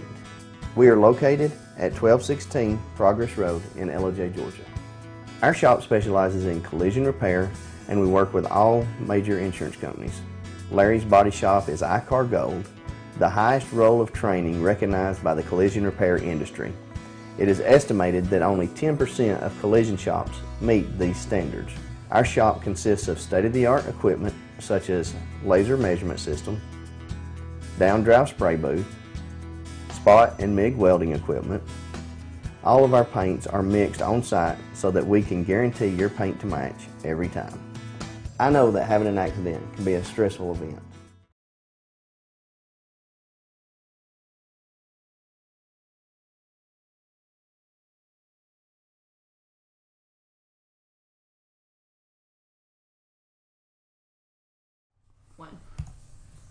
Folks, Amanda and I have made a decision during the break that it was important that you see this Dale Russell I-Team investigation report on Jim Beck that we asked you about, and this will also be on our Facebook page. Make sure it hits our Facebook page. Watch this video. Do not leave us now. Take off, Amanda.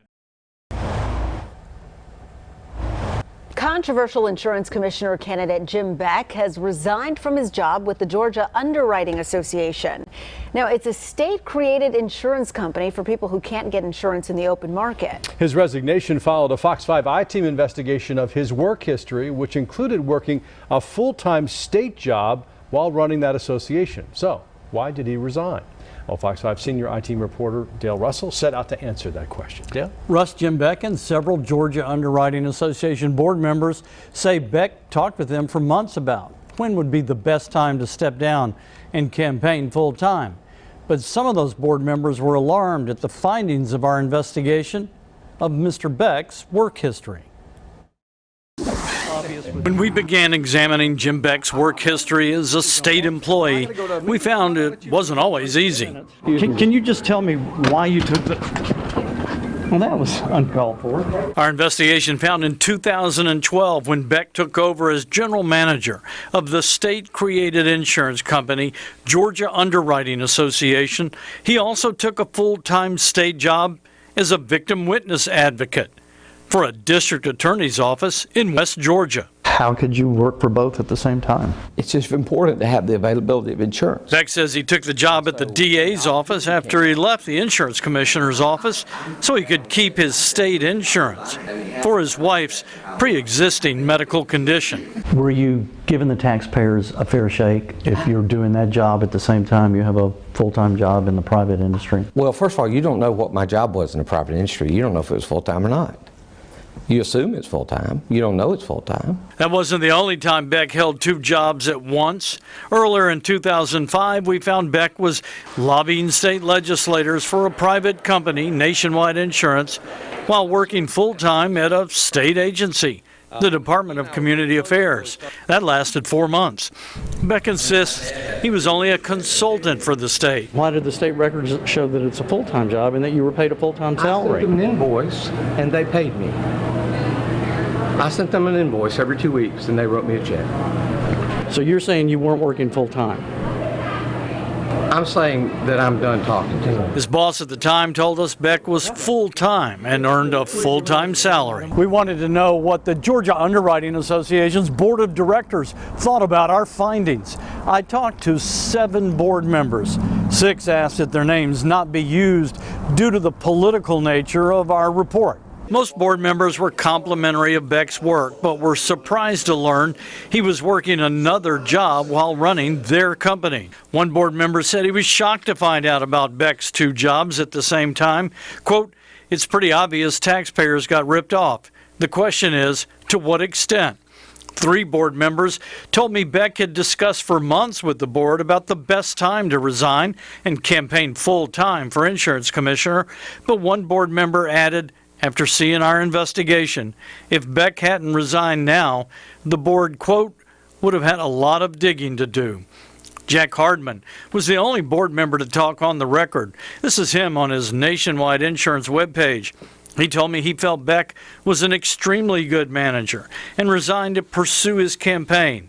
He said he didn't know Beck had another job with the state for 2 years, but added, "I'm fine with that." Candidates like Jim Beck are qualifying for their state races this week. Last week, 6 days after our report aired, Beck sent a letter to the board. He wrote he resigned from his job as general manager, saying it has become apparent that this race is going to be highly politicized. Beck added that since the board is appointed by the current insurance commissioner, Ralph Hudgens, who supports another candidate, he did not wish to place any undue burden on you or your companies. And Jim Beck also stated in that resignation letter that there had been enormous political pressure applied to him and the board members, but he didn't identify the source of that political pressure when he made his decision. Russ and I. Folks, that's only the tip. That we've got another video we'll play again tomorrow that's a different one than that one, and that was a one right there. An insurance lobbyist. This person has worked as a lobbyist in the insurance industry. The coveted prize that they want, okay, for insurance companies, where there is one candidate I'd just like for you to look at, Tracy Jordan, that is not tied to anybody. She is funding her campaign with $25, $50, or $100 donations, and you're not going to find any insurance lobbyist on her report. I'm your host, BKP. It's time for Instant Replay with Dave Gardner, the #1, North Georgia's #1 only online live sports show. And that's time for Dave Gardner now, and I'll be back tomorrow morning. I'm your host, BKP. Take us out of here.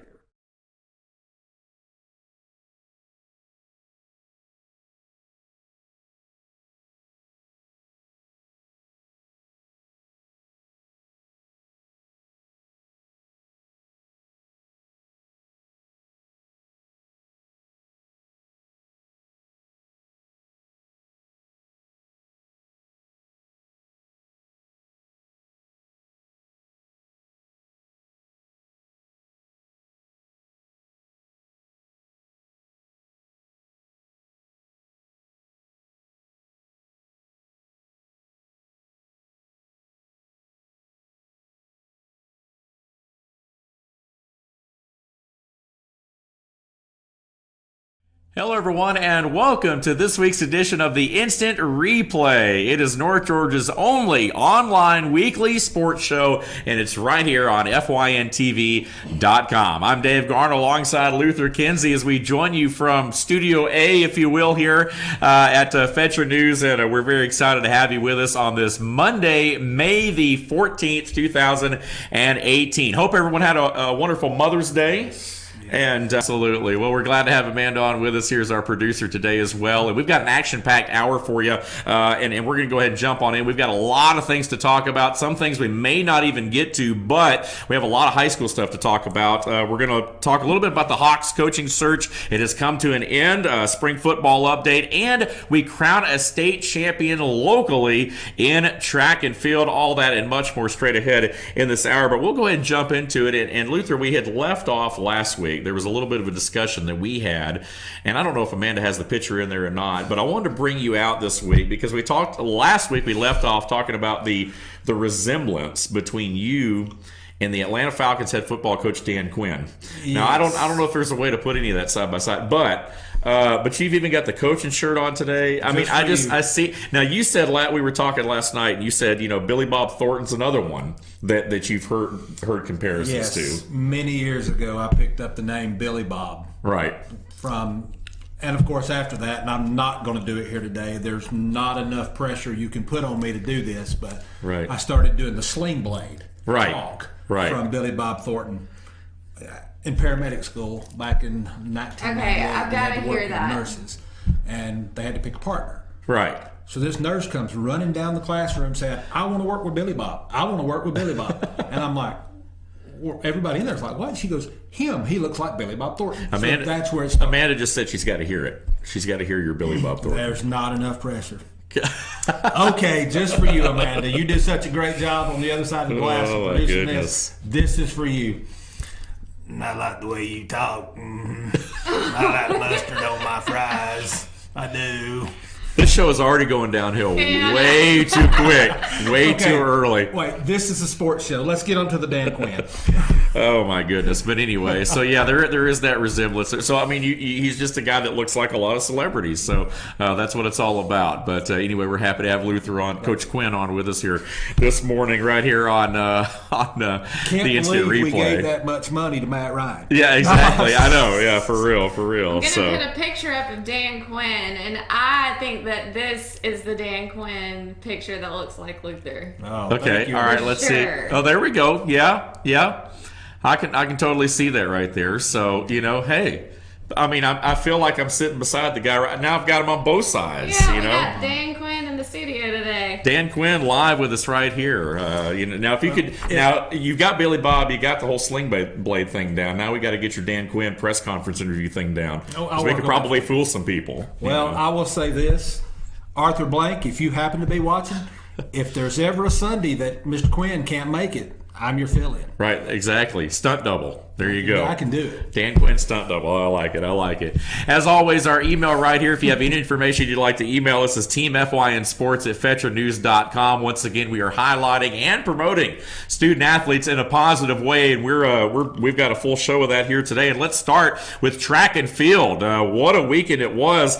Pickens High's Olivia Moore is your 2018 4A state pole vault champion. That's right, Olivia, a Georgia Tech commit, cleared the bar at 13 feet 7 inches. That is a state championship high school record and also second all-time record in Georgia outdoor competition. Congratulations to Olivia Moore, who's been an absolute beast this year with the pole vault, headed to Georgia Tech, as we talked about, crowned a state champion. What an honor for us to have a state champ here in our area. Well, I have a fear of heights at 13 foot 8. So, for her to do that. I do at 3 feet. I mean, come on, climb up a ladder. For her to do that with a pole, I've always been amazed to watch the pole vault competitions at any level. Right.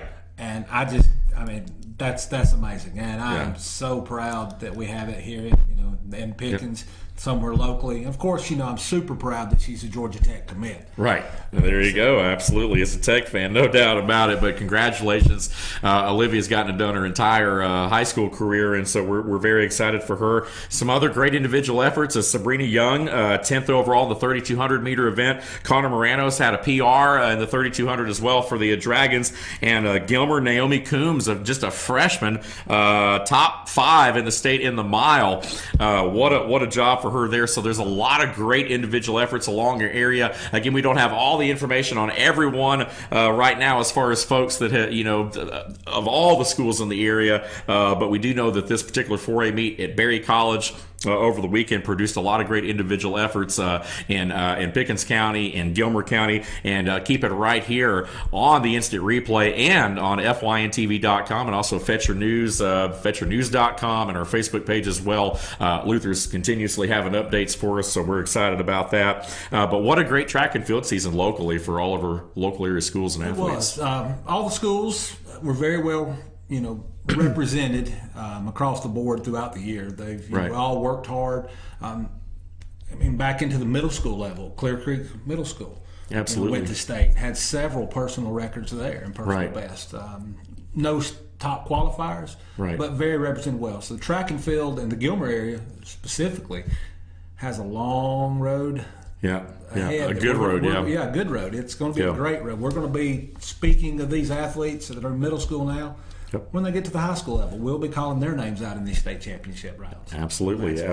That's awesome. No doubt about it. Very excited about that. Let's switch gears and talk about soccer. Again, we're at that point of the year where things are starting to wrap up here in the spring season. We've got spring football we're going to talk about in the next segment a little bit, but soccer also winding down locally. And how about Dawson County? A great season for the Tigers and Lady Tigers, and the Lady Tigers especially. And, Luther puts a lot of the show together. Make no mistake. I'm just sitting out here kind of regurgitating, but Luther, you follow these teams throughout the whole year, and this Lady Tiger team went through a lot of adversity this year. Yes, they did. There was actually talk early on of whether or not they were even going to play this season or not. For them to stick it out and have the heart to push through this, I mean, I want to sit here and cry. Yeah, I mean, it's really sad what they went through. Longtime coach Jed Lacey passed away August, just as school was really getting going. 2 games into the season, Grace Shear, senior team leader, just from what I can understand, I've never had the chance to meet her, but an awesome young lady, a great friend, tragically passed away in the second game of the season. And it really just shot a very heavy load on the girls' team. And their perseverance and their heart,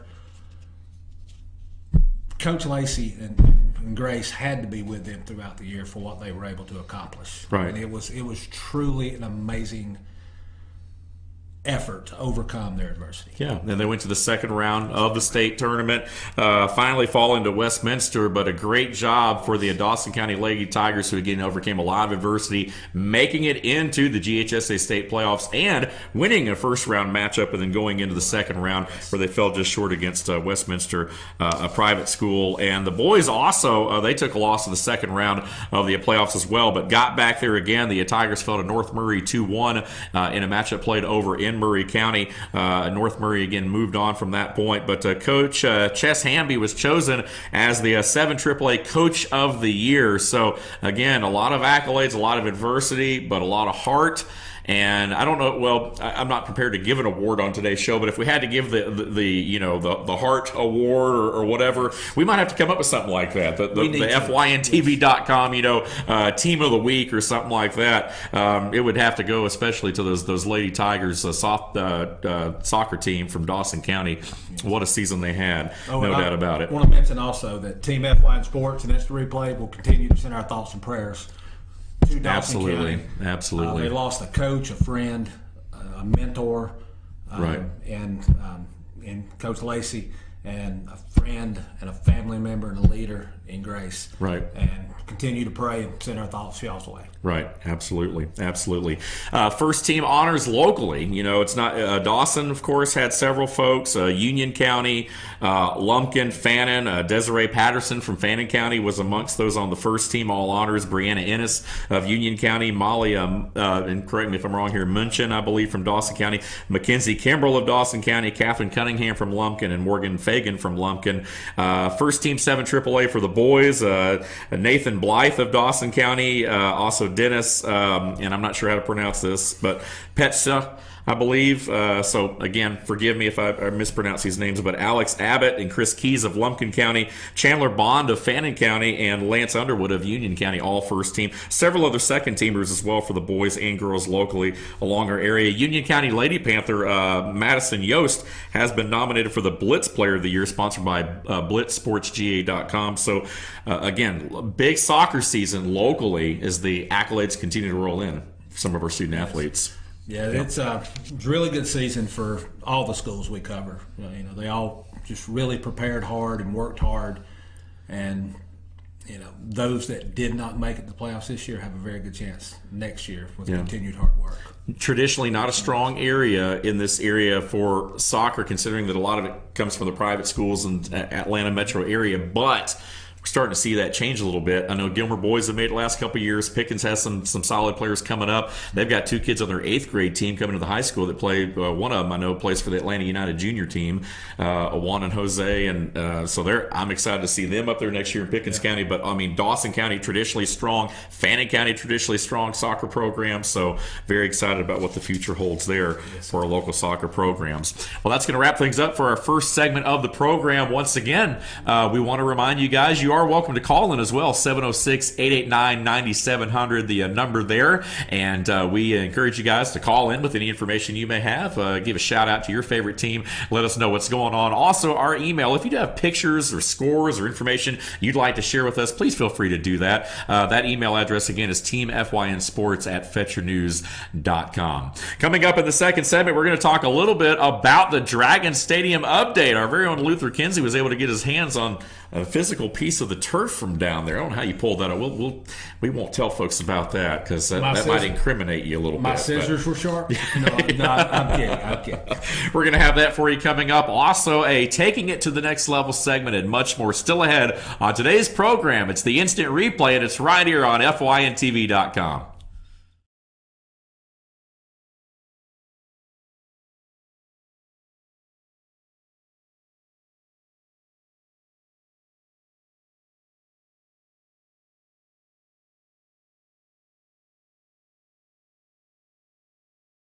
Circuit World, brand name merchandise at unbelievably low prices.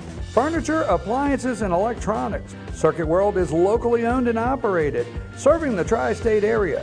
Circuit World has highly trained professionals to help. Visit your hometown Circuit World today. 3 locations in Georgia: Ellijay, Blue Ridge, and Blairsville, Franklin, and Murphy, North Carolina. No credit checks, so let Circuit World deliver to you today.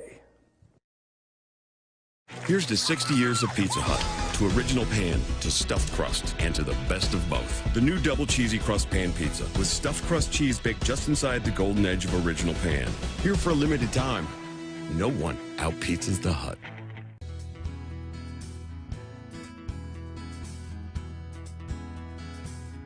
Hello, my name is Chad Watkins. I'm the manager at Larry's Body Shop. We are a family-owned and operated business and have been serving the North Georgia area since 1978. We are located at 1216 Progress Road in Ellijay, Georgia. Our shop specializes in collision repair, and we work with all major insurance companies. Larry's Body Shop is ICAR Gold, the highest role of training recognized by the collision repair industry.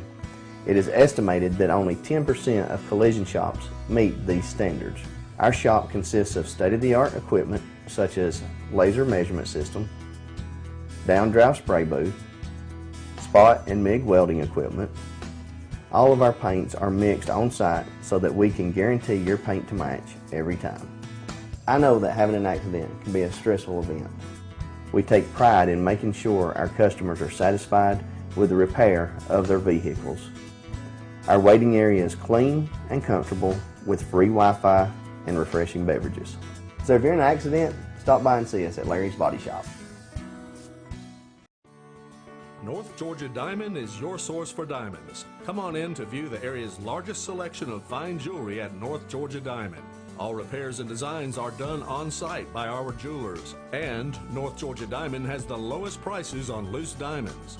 You can also sell your gold, silver, and coins at North Georgia Diamond between Walmart and Lowe's in East Ellijay. Locally owned by Bill and Allison Craig, North Georgia Diamond is your source for diamonds in North Georgia. Circuit World, with multiple locations to serve you in Murphy and Franklin, North Carolina, Blairsville, Blue Ridge, and Ellijay, Georgia. Locally owned and operated since 1985. Appliances, electronics, and furniture. Name brand products like LG, Samsung, Dell, Whirlpool, Ashley, Catnapper, and more. No credit check, only 10% down on furniture, and only $10 down on any new lease purchase. Mention FYN10 for your special deal today at Circuit World. Life is filled with moments, some monumental, some mere seconds. Moments we often take for granted as we worry and anticipate all the moments to come. At Woodman Life, we help ease that worry with our affordable insurance and retirement products. We work to protect financial security, community pride, patriotism, and peace of mind. so that you can protect the moments that matter most.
One.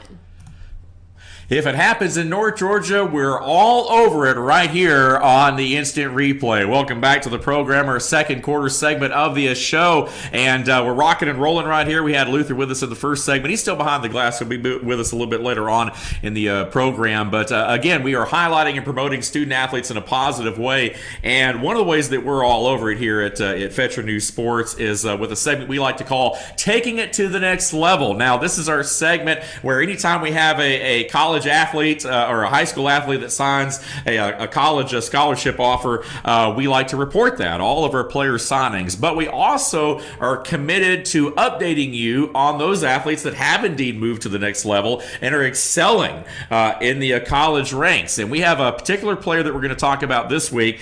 Former Union County Lady Panther Lakin Chambers is now a freshman at the University of North Georgia, where she is a pitcher for the Nighthawks softball team.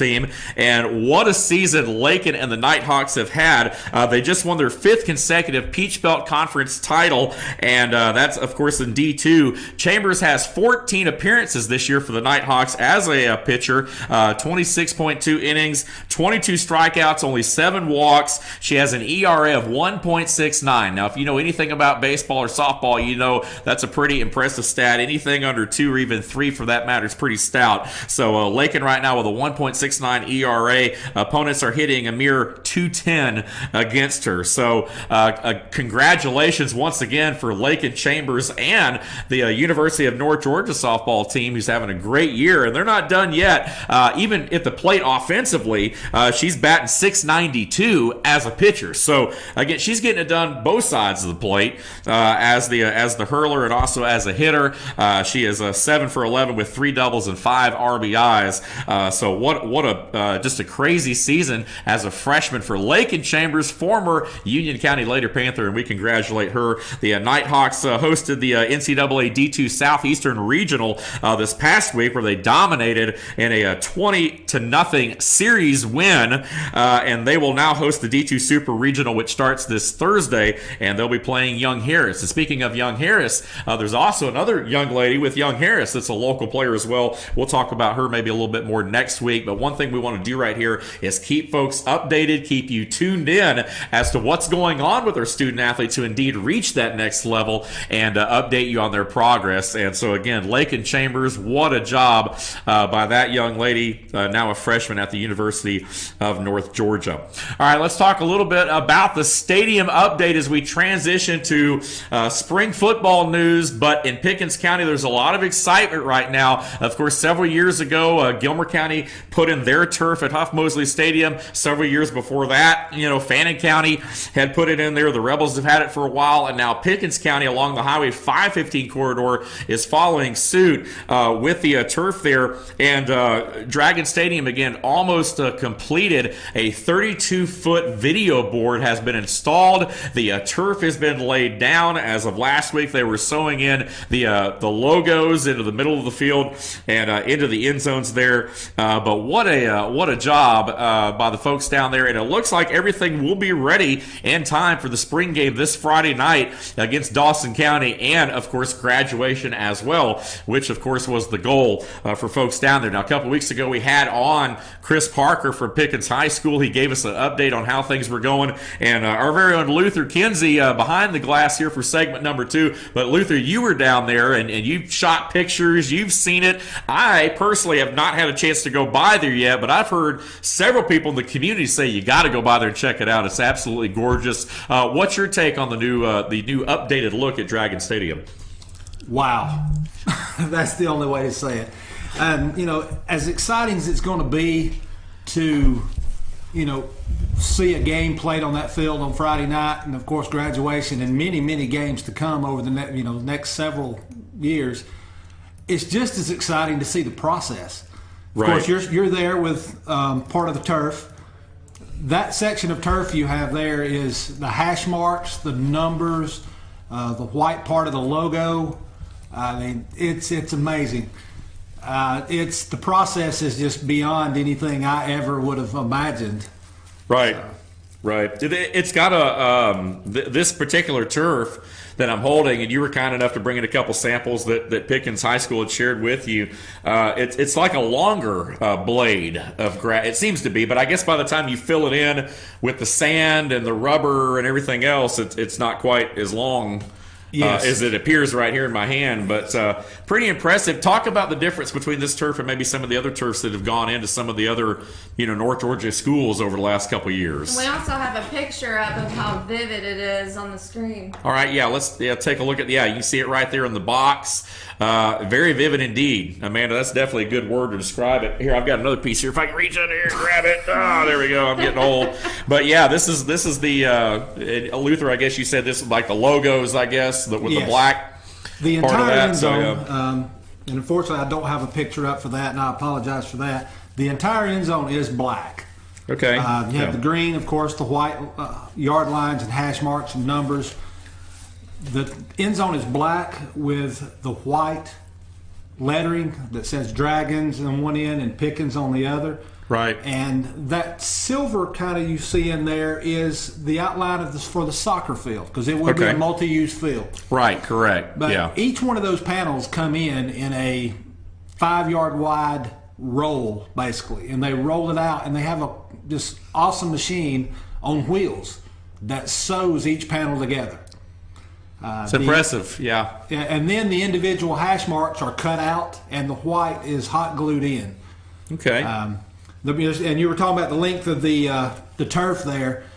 When the field is complete, hopefully tomorrow is the projected 100% finish rate for the playing surface that I've been given so far. We have had some rain, so that may be updated a little bit. Right. Yep. But 2 layers of sand go in, spread across the field. It's rolled with a big roller like you see at asphalt crews. From there, they come in with a layer of pellets, another layer of sand, another layer of pellets, and the final layer they put in is a new technology called Cool Play. It is a specialized pellet that is guaranteed to leave the playing surface 35 degrees cooler than your typical conventional turf field. Wow, that's awesome. I think that's probably been the biggest knock about some of these fields is the heat. Yes. Because of the black rubber. I mean, basically it's crushed up tennis shoe and tire. That rubber absorbs some of that heat, so the field temp, it does increase a little bit, especially in the dead of, summer and the early part of the season when it's really hot. But this particular turf, as you're saying, is anywhere from 20 to 35 degrees cooler in that same condition because of the texture of the sand, more so than the rubber, I guess. Well, in speaking to the supervisor for Deluxe Athletics, which, by the way, we've mentioned before is the same crew that installed Mercedes-Benz Stadium turf. Right, yep. He said that it is guaranteed 35 degrees cooler. Okay. So I don't know how they can guarantee that. Or your money back. All right. Yeah, well, we're going to go with that. well, there you go. But everything should be ready to go. It's amazing. And when that final section of Cool Play pallets put on, you should have approximately anywhere between 1/4 and 1/2 inch of that artificial surface that you can actually see. Okay, awesome. Well, things are definitely rocking and rolling down there, and again, you see the picture right there, and awesome, man. I'm very impressed with it. I can't wait to go by there. I know, Luther, you've been by there, and several other folks have, but I'm going to have to make a point to drop by there. I want to wait till the finished product. I want to get the full scope of how everything was looking down there, but very awesome to not only have the turf sample here with us, but to see kind of on the screen there somewhat of a finished product, and we're excited, man. I tell you, I'm excited about it. Dawson County to play Pickens County this Friday night in the spring football game, and so that'll officially be the first real action, I guess, on the turf. I'm sure maybe the Dragons, if they're able to, get out there and practice on it, maybe a time or two if they can, if it's done that soon. But it should be completed by Friday in time for the first game, and also for graduation as well, which was certainly the hope there. So awesome. Thank you, Luther, on that report. The Fannin County Rebels will host 5A Cass for their spring football game this Friday at Rebel Stadium. Speaking of more action on the turf, we're looking forward to that one there. And Union County also will be in action. Now, Coach Brian Allison lost 15 seniors this past season, but he feels like he has the talent to replace those guys. As we talk a little bit about Union County right here and the success the Panthers have had over the last several years, they have had to really focus on the offensive line and the secondary more as the depth positions there, I guess, on this football team as far as filling those graduated seniors. But they've got around 70 players, according to Coach Allison, that are out for spring practice the first week, and believes that number will hold steady into this week as well as we start a new week of spring practice. Again, if you're watching on Monday, May the 14th, you're watching live. If you're watching later in the week beyond that, you're watching the encore of this program, which is Monday through Thursday. But again, we will have more updates for you next Monday, and we'll have some scores and some information as far as the spring games from this week go. But we're certainly excited about spring football going on right now. We tend not to bother the coaches too much right now, the players. Again, it's only spring. We don't get into a lot of the X's and O's right now because the players simply are getting a feel for things. We've got some new coaches in the year that we've reported over the last couple of weeks, so there's definitely things that we're going to be talking about even into summer. I know Luther and I, we had the conversation off air that, hey, it's getting ready to be summertime. There's not going to be a lot of high school sports going on. We're going to have to open up our regional and national notebooks a little bit more, but make no mistake, there'll still be plenty of things to talk about. We're going to continue our discussion of North Georgia most memorable high school football moments throughout the summer. That'll be an ongoing discussion. We want you guys to chime in. We want you guys to call in and talk about some of your favorite moments. You can do that by calling us at 706-889-9700, or you can always email us with your information at teamfynsports@fetchernews.com. One thing, too, that Luther did this week, and we'll talk a little bit about this over the next couple weeks, and this will also be an ongoing discussion, will be the football schedules. Again, we got most all the football schedules in our local area, and we're going to break down each show. We're gonna pick a team. We're gonna break down their schedule. We're gonna stretch that, leading up to the high school football season, which we're still a couple of months out, but we're only a couple months out, if you know what I mean. It's going to be here before you know it. So we're excited about that, and that's something that we're definitely going to do right here on the program, certainly in the coming shows. And we hope that you'll stick around for that, because it's going to be a lot of fun as we continue to talk high school sports throughout the next few months, and well, really year round. That's what we do. If it happens in North Georgia, we're all over it, right? And that's what we do right here on the Instant Replay, and so we're very excited about that. And we're excited about the renovation and upgrades at the Dragon Stadium in Pickens. And very excited about the football season ahead and all of our spring games going on locally this Thursday and Friday. And we will have updates for you right here on the program. That's going to wrap things up for this second segment. When we return, we're going to talk a little bit more regional sports. The Atlanta Hawks have a new coach, and we're not going to completely abandon high school ball. We'll get a little bit more information there for you, plus the rant of the week and all that straight ahead right here on this week's edition of the Instant Replay on FYNTV.com.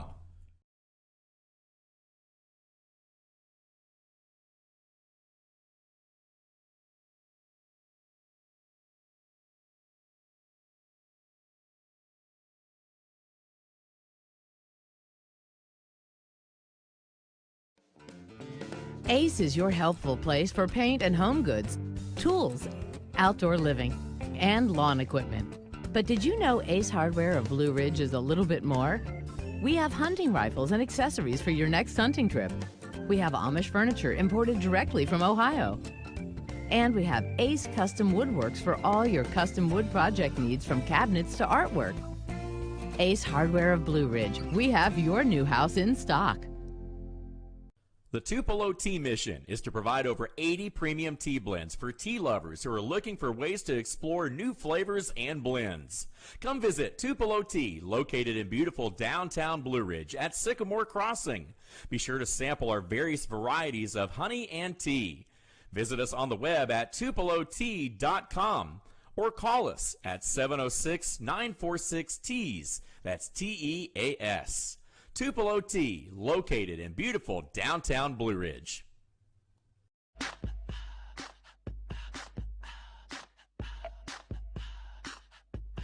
What you gonna do with all that junk?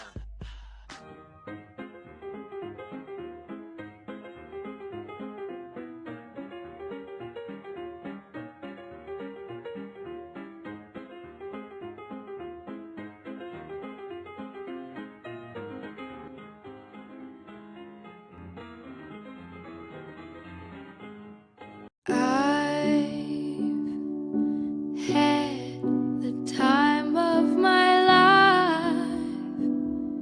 I never felt like this before. I swear it's the truth,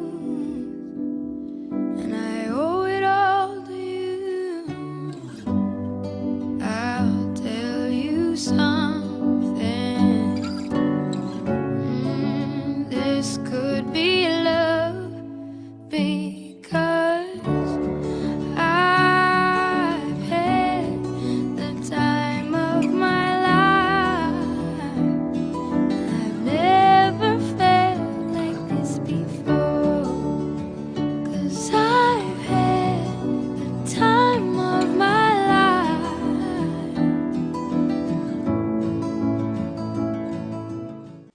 Hi, I'm Rhonda the Mattress Lady, and this is my husband Gary, owners of Mattress Overstocked in Ella next to Walmart. And we want to earn your business. From the time you walk in our door to the time we deliver your new mattress to your door, you will see the difference. Our selection and prices are the best in North Georgia, and customer service is our top priority. So y'all come on in and let us help you find the right mattress at the right price. That's Mattress Overstocked in Ella next to Walmart.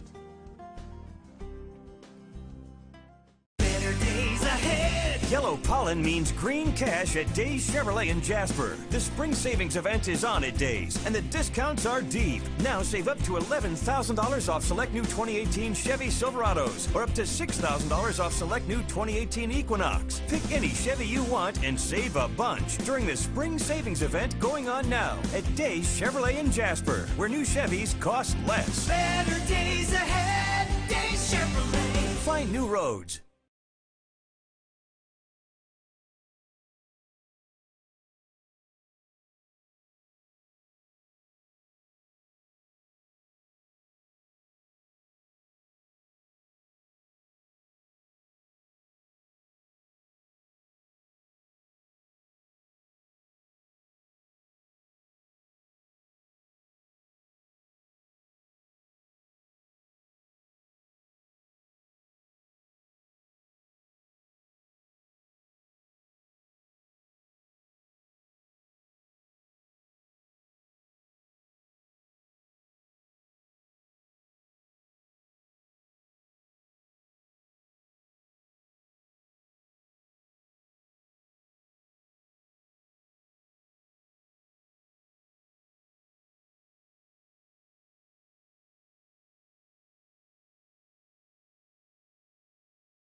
And welcome back to the program. Again, this is the Instant Replay. Excuse me, I'm Dave Garner alongside Luther Kinsey. Got a frog in my throat here. That pollen, I'm telling you, the allergies right now are absolutely killing me.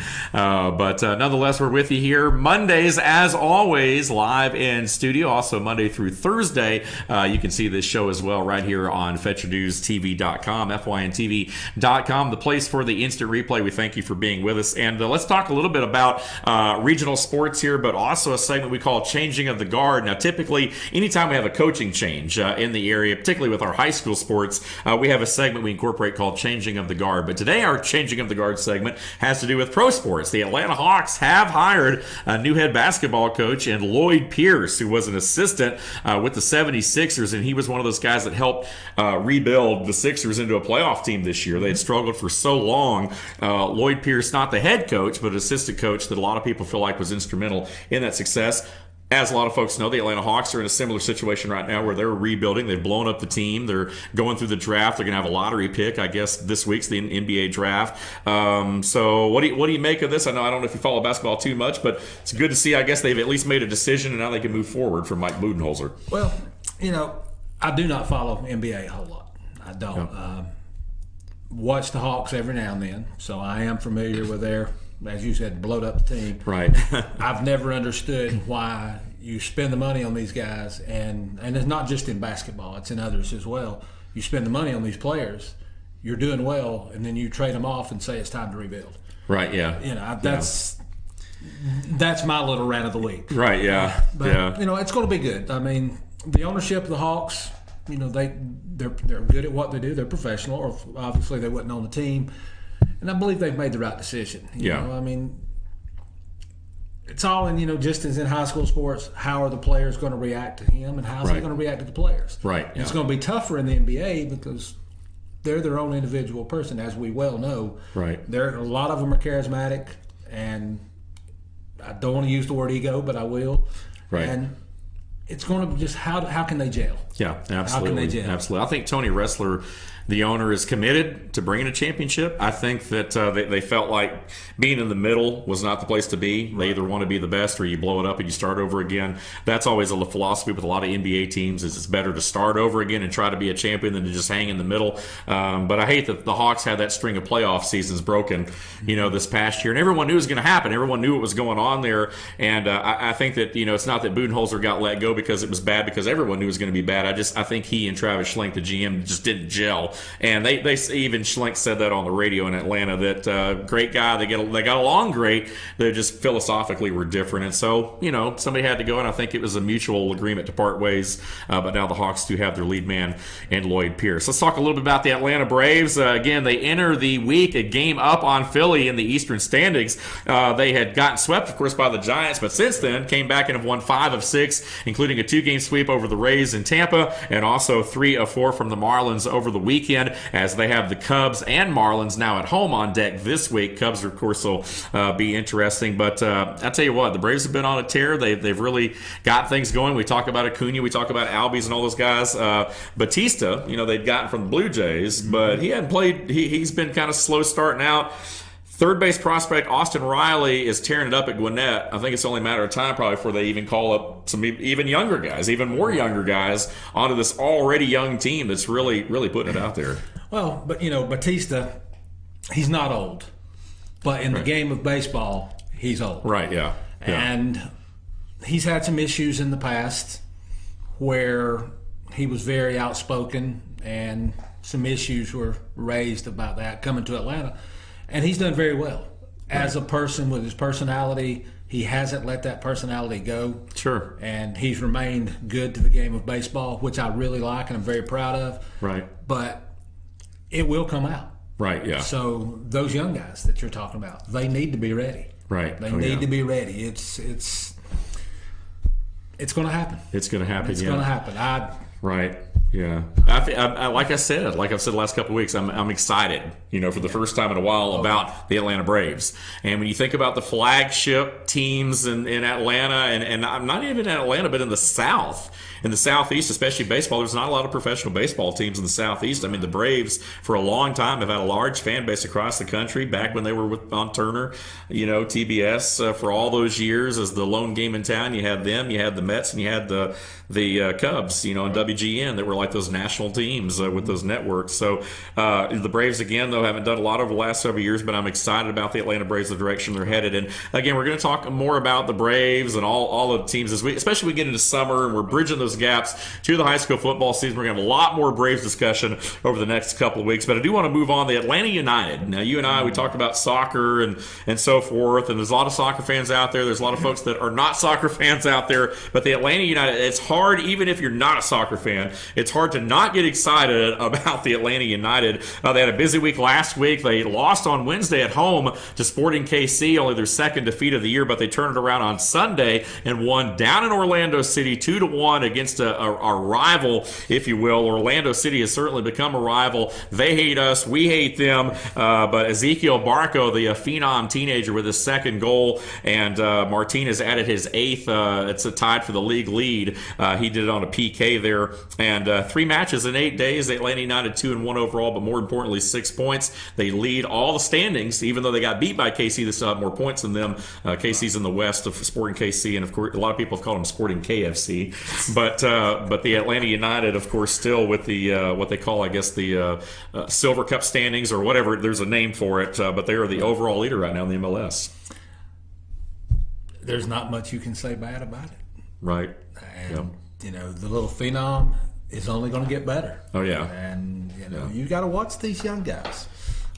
No doubt about it. That's what worries us, is being old. Who's the next young guy going to come in and host a show? Well, it's like we were talking about, exactly. But like we're talking about with Batista, that came in for Atlanta. I mean, all of a sudden he's that guy that's sitting there. The younger guys are pushing him. But this Atlanta United team has a lot of depth, and I think that's the difference really from last year in the inaugural season to this year's the amount of depth we have. We were playing with a backup goalkeeper yesterday. He had 5 saves, nearly pitched a shutout, basically, to use a baseball analogy. But Ken did a great job yesterday for us. And the Atlanta United, again, we're going to talk a little bit later in the next segment here coming up in just a minute with the rant of the week that kind of goes back to the Atlanta United versus Orlando City matchup right there.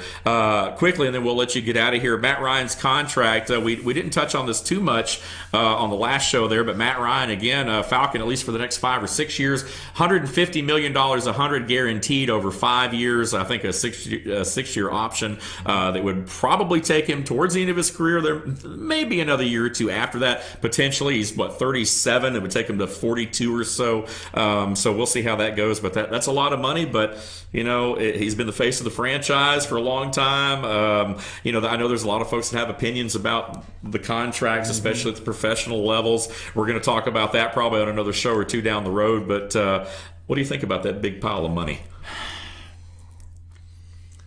Some games he's worth it, some games he's not. Amen. Yeah. Matt Ryan overall is, in my opinion, not only because I'm a Falcons fan, but because I'm a football fan. Right. Is probably in the elite quarterbacks of the NFL. He is in the top 3, without a doubt, in my mind. And in order to keep players these days that are that good, unfortunately, right, you have to give them that money. Yeah. Sometimes it works that way. Yeah, no doubt about it. There are too many players, not only in NFL but others, that are just way overpaid. But if you want your fans to come see you and you want to win games, you have to spend that money to get them. Yep. And Matt Ryan is a good paycheck. There we go. Very good paycheck. I hope he don't get hurt. Right, yeah, exactly. I may have just jinxed it, but I'm knock on wood, yeah. First thing that scares me, large contract injury. Right, I know. And if you're an Atlanta sports fan, it's not a defeatist attitude, it's just reality. It's happened so much over the years, so hopefully things will work out there. Well, Luther, thanks for being with us on this third segment of the program. We've still got one more straight ahead, including our rant of the week. Stay with us. The instant replay rolls on right here on FYNTV.com. Stay with us.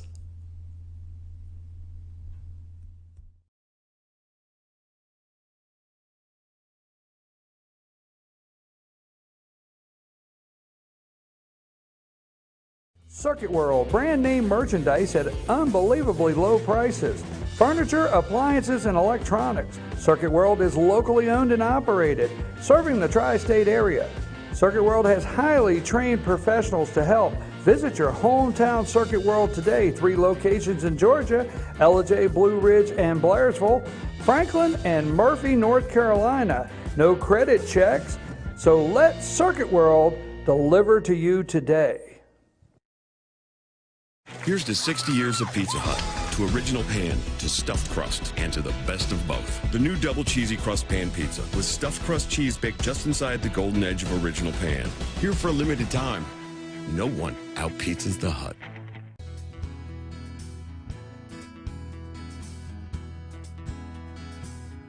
Hello, my name is Chad Watkins. I'm the manager at Larry's Body Shop. We are a family-owned and operated business and have been serving the North Georgia area since 1978. We are located at 1216 Progress Road in Ellijay, Georgia. Our shop specializes in collision repair, and we work with all major insurance companies. Larry's Body Shop is ICAR Gold, the highest role of training recognized by the collision repair industry. It is estimated that only 10% of collision shops meet these standards. Our shop consists of state-of-the-art equipment such as laser measurement system, down-drive spray booth, spot and MIG welding equipment. All of our paints are mixed on-site so that we can guarantee your paint to match every time. I know that having an accident can be a stressful event. We take pride in making sure our customers are satisfied with the repair of their vehicles. Our waiting area is clean and comfortable with free Wi-Fi and refreshing beverages. So if you're in an accident, stop by and see us at Larry's Body Shop. North Georgia Diamond is your source for diamonds. Come on in to view the area's largest selection of fine jewelry at North Georgia Diamond. All repairs and designs are done on-site by our jewelers. And North Georgia Diamond has the lowest prices on loose diamonds.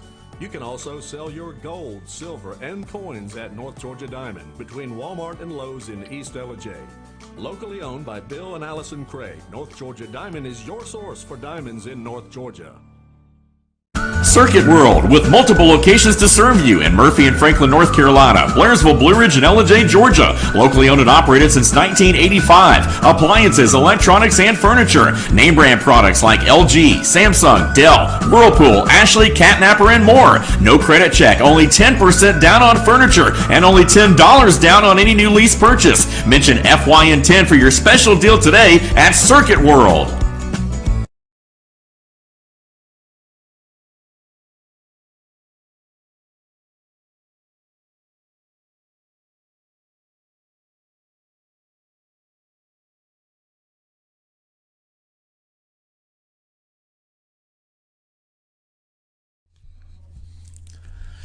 And we welcome you back to the program right here again, the instant replay on FYNTV.com. I'm your host, Dave Garner. We've got about 10 minutes or a little less left right here on the show today as we enter our fourth quarter segment of the program. What a show we've had. I want to thank Luther Kinsey for providing us with a lot of good high school information here today, and stepping in as my co-host. Amanda Evans behind the glass as well, and the rest of our Fetcher News crew. Again, this show live online Monday mornings at 10 a.m., 10 to 11 right here on FYNTV.com. We're all over it if it happens in North Georgia, and we appreciate you guys being on board with it. We're always highlighting promoting student athletes in a positive way, and you can help us out. Again, if we're not getting a lot of information out of your area, then feel free to help us right here, and we'll give you credit for it. That's right. You can always call us at 706-889-9700, or you can email us with your information at teamfynsports@fetchyournews.com. Again, teamfynsports@fetchyournews.com. We left off segment 3 talking a little bit about the Matt Ryan contract. I know there's a lot of folks out there that say that professional athletes get paid way too much and those sorts of things. And next week, or in the next couple weeks, I guess we should say, depending on what happens, we're going to talk a little bit about that as sort of a rant of the week type segment. We're going to talk a little bit about contracts. Do these guys deserve it?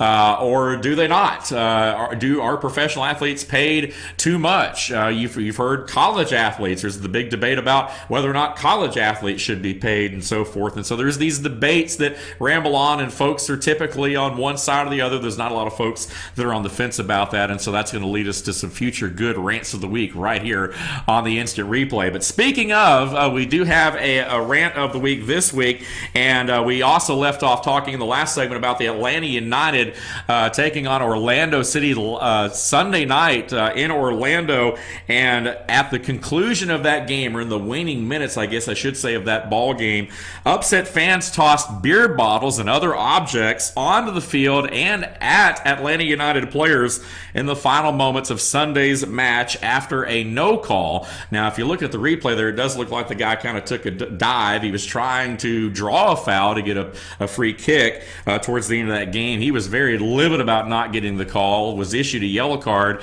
but it wasn't so much that bothered me as much as it was the fans and their reaction. Now, tossing stuff onto a field is nothing new. This is reminiscent of when Earnhardt Senior fans tossed beer bottles and all kinds of things onto the track at Talladega after Jeff Gordon broke his record for the most wins at Talladega. Of course, as you may or may not know, if you follow NASCAR, Talladega is a big Earnhardt track still to this day, and they didn't take too kindly to Jeff Gordon, who of course they hate, breaking Earnhardt's record. But yesterday that scene was kind of reminiscent of that to me. The only difference here, though, is these are people. Those were cars. Okay, they hate us and we hate them, and that's why this Atlanta United Orlando City matchup has become so interesting. And you see why this now has become a rivalry. One word to me: classless. I mean, soccer hooligans have long had a reputation of being violent, even depending on the outcome of their team's performance.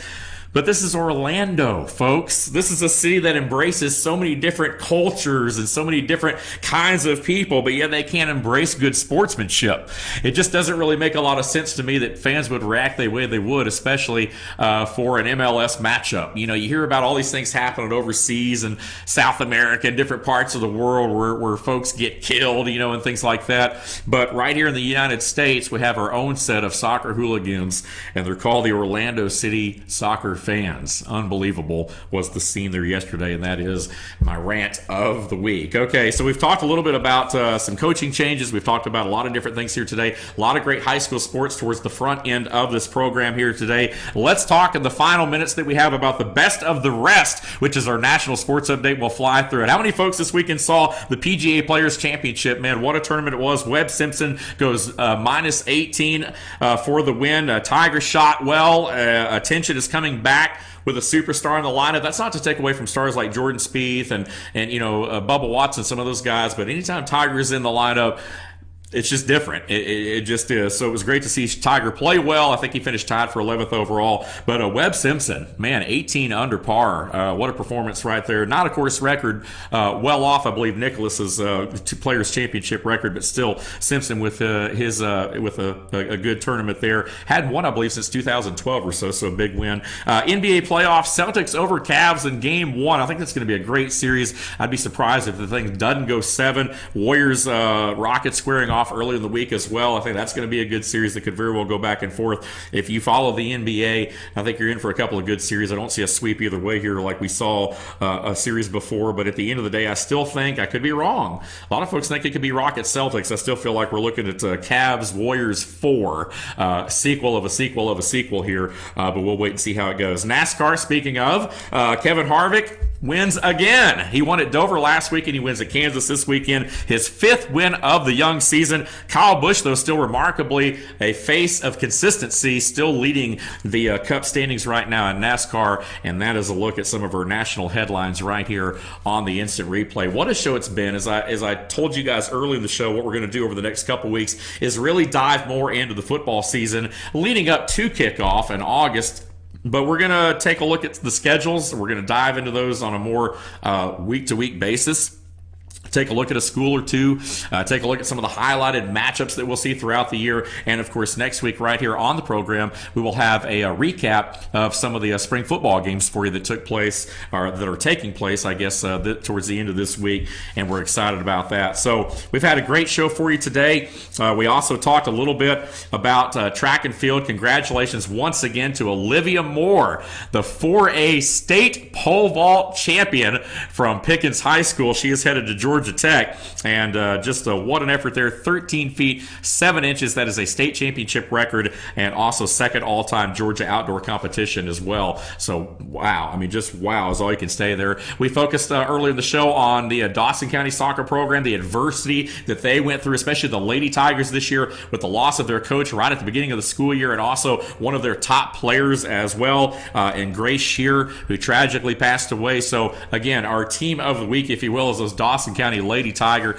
soccer team, finishing their season in the second round of the playoffs. We also talked a little bit about first team, second team honors, and Coach Hamby being chosen for 7 AAA honors as well. And of course, we talked about taking it to the next level with former Union County Lady Panther Lakin Chambers, now a freshman at the University of North Georgia, where she is excelling in the circle as a softball pitcher for the Nighthawks, who are now continuing into the Super Regional, which starts this Thursday up in Dahlonega at North Georgia. So we're excited about that. Spring football practice and the Dragon Stadium update. Everything is coming together. I love it when a plan comes together, and that's what's happening in Pickens County right now with the new Dragon Stadium, and we're excited about the spring game on Friday night and being able to see everyone in action at the new stadium. I got a feeling there's going to be a good crowd out there for that, no doubt about it. But we appreciate you guys being with us. We hope to hear from you. You can call us every Monday morning live from 10 to 11 a.m. right here on FYNTV.com. This has been the Instant Replay for Luther Kinsey and Amanda Evans. I'm Dave Garner saying so long, everyone. We'll see you next week.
Hello, everyone, and welcome to this week's edition of the Instant Replay. It is North Georgia's only online weekly sports show, and it's right here on FYNTV.com. I'm Dave Garner alongside Luther Kinsey as we join you from Studio A, if you will, here at Fetcher News, and we're very excited to have you with us on this Monday, May the 14th, 2008.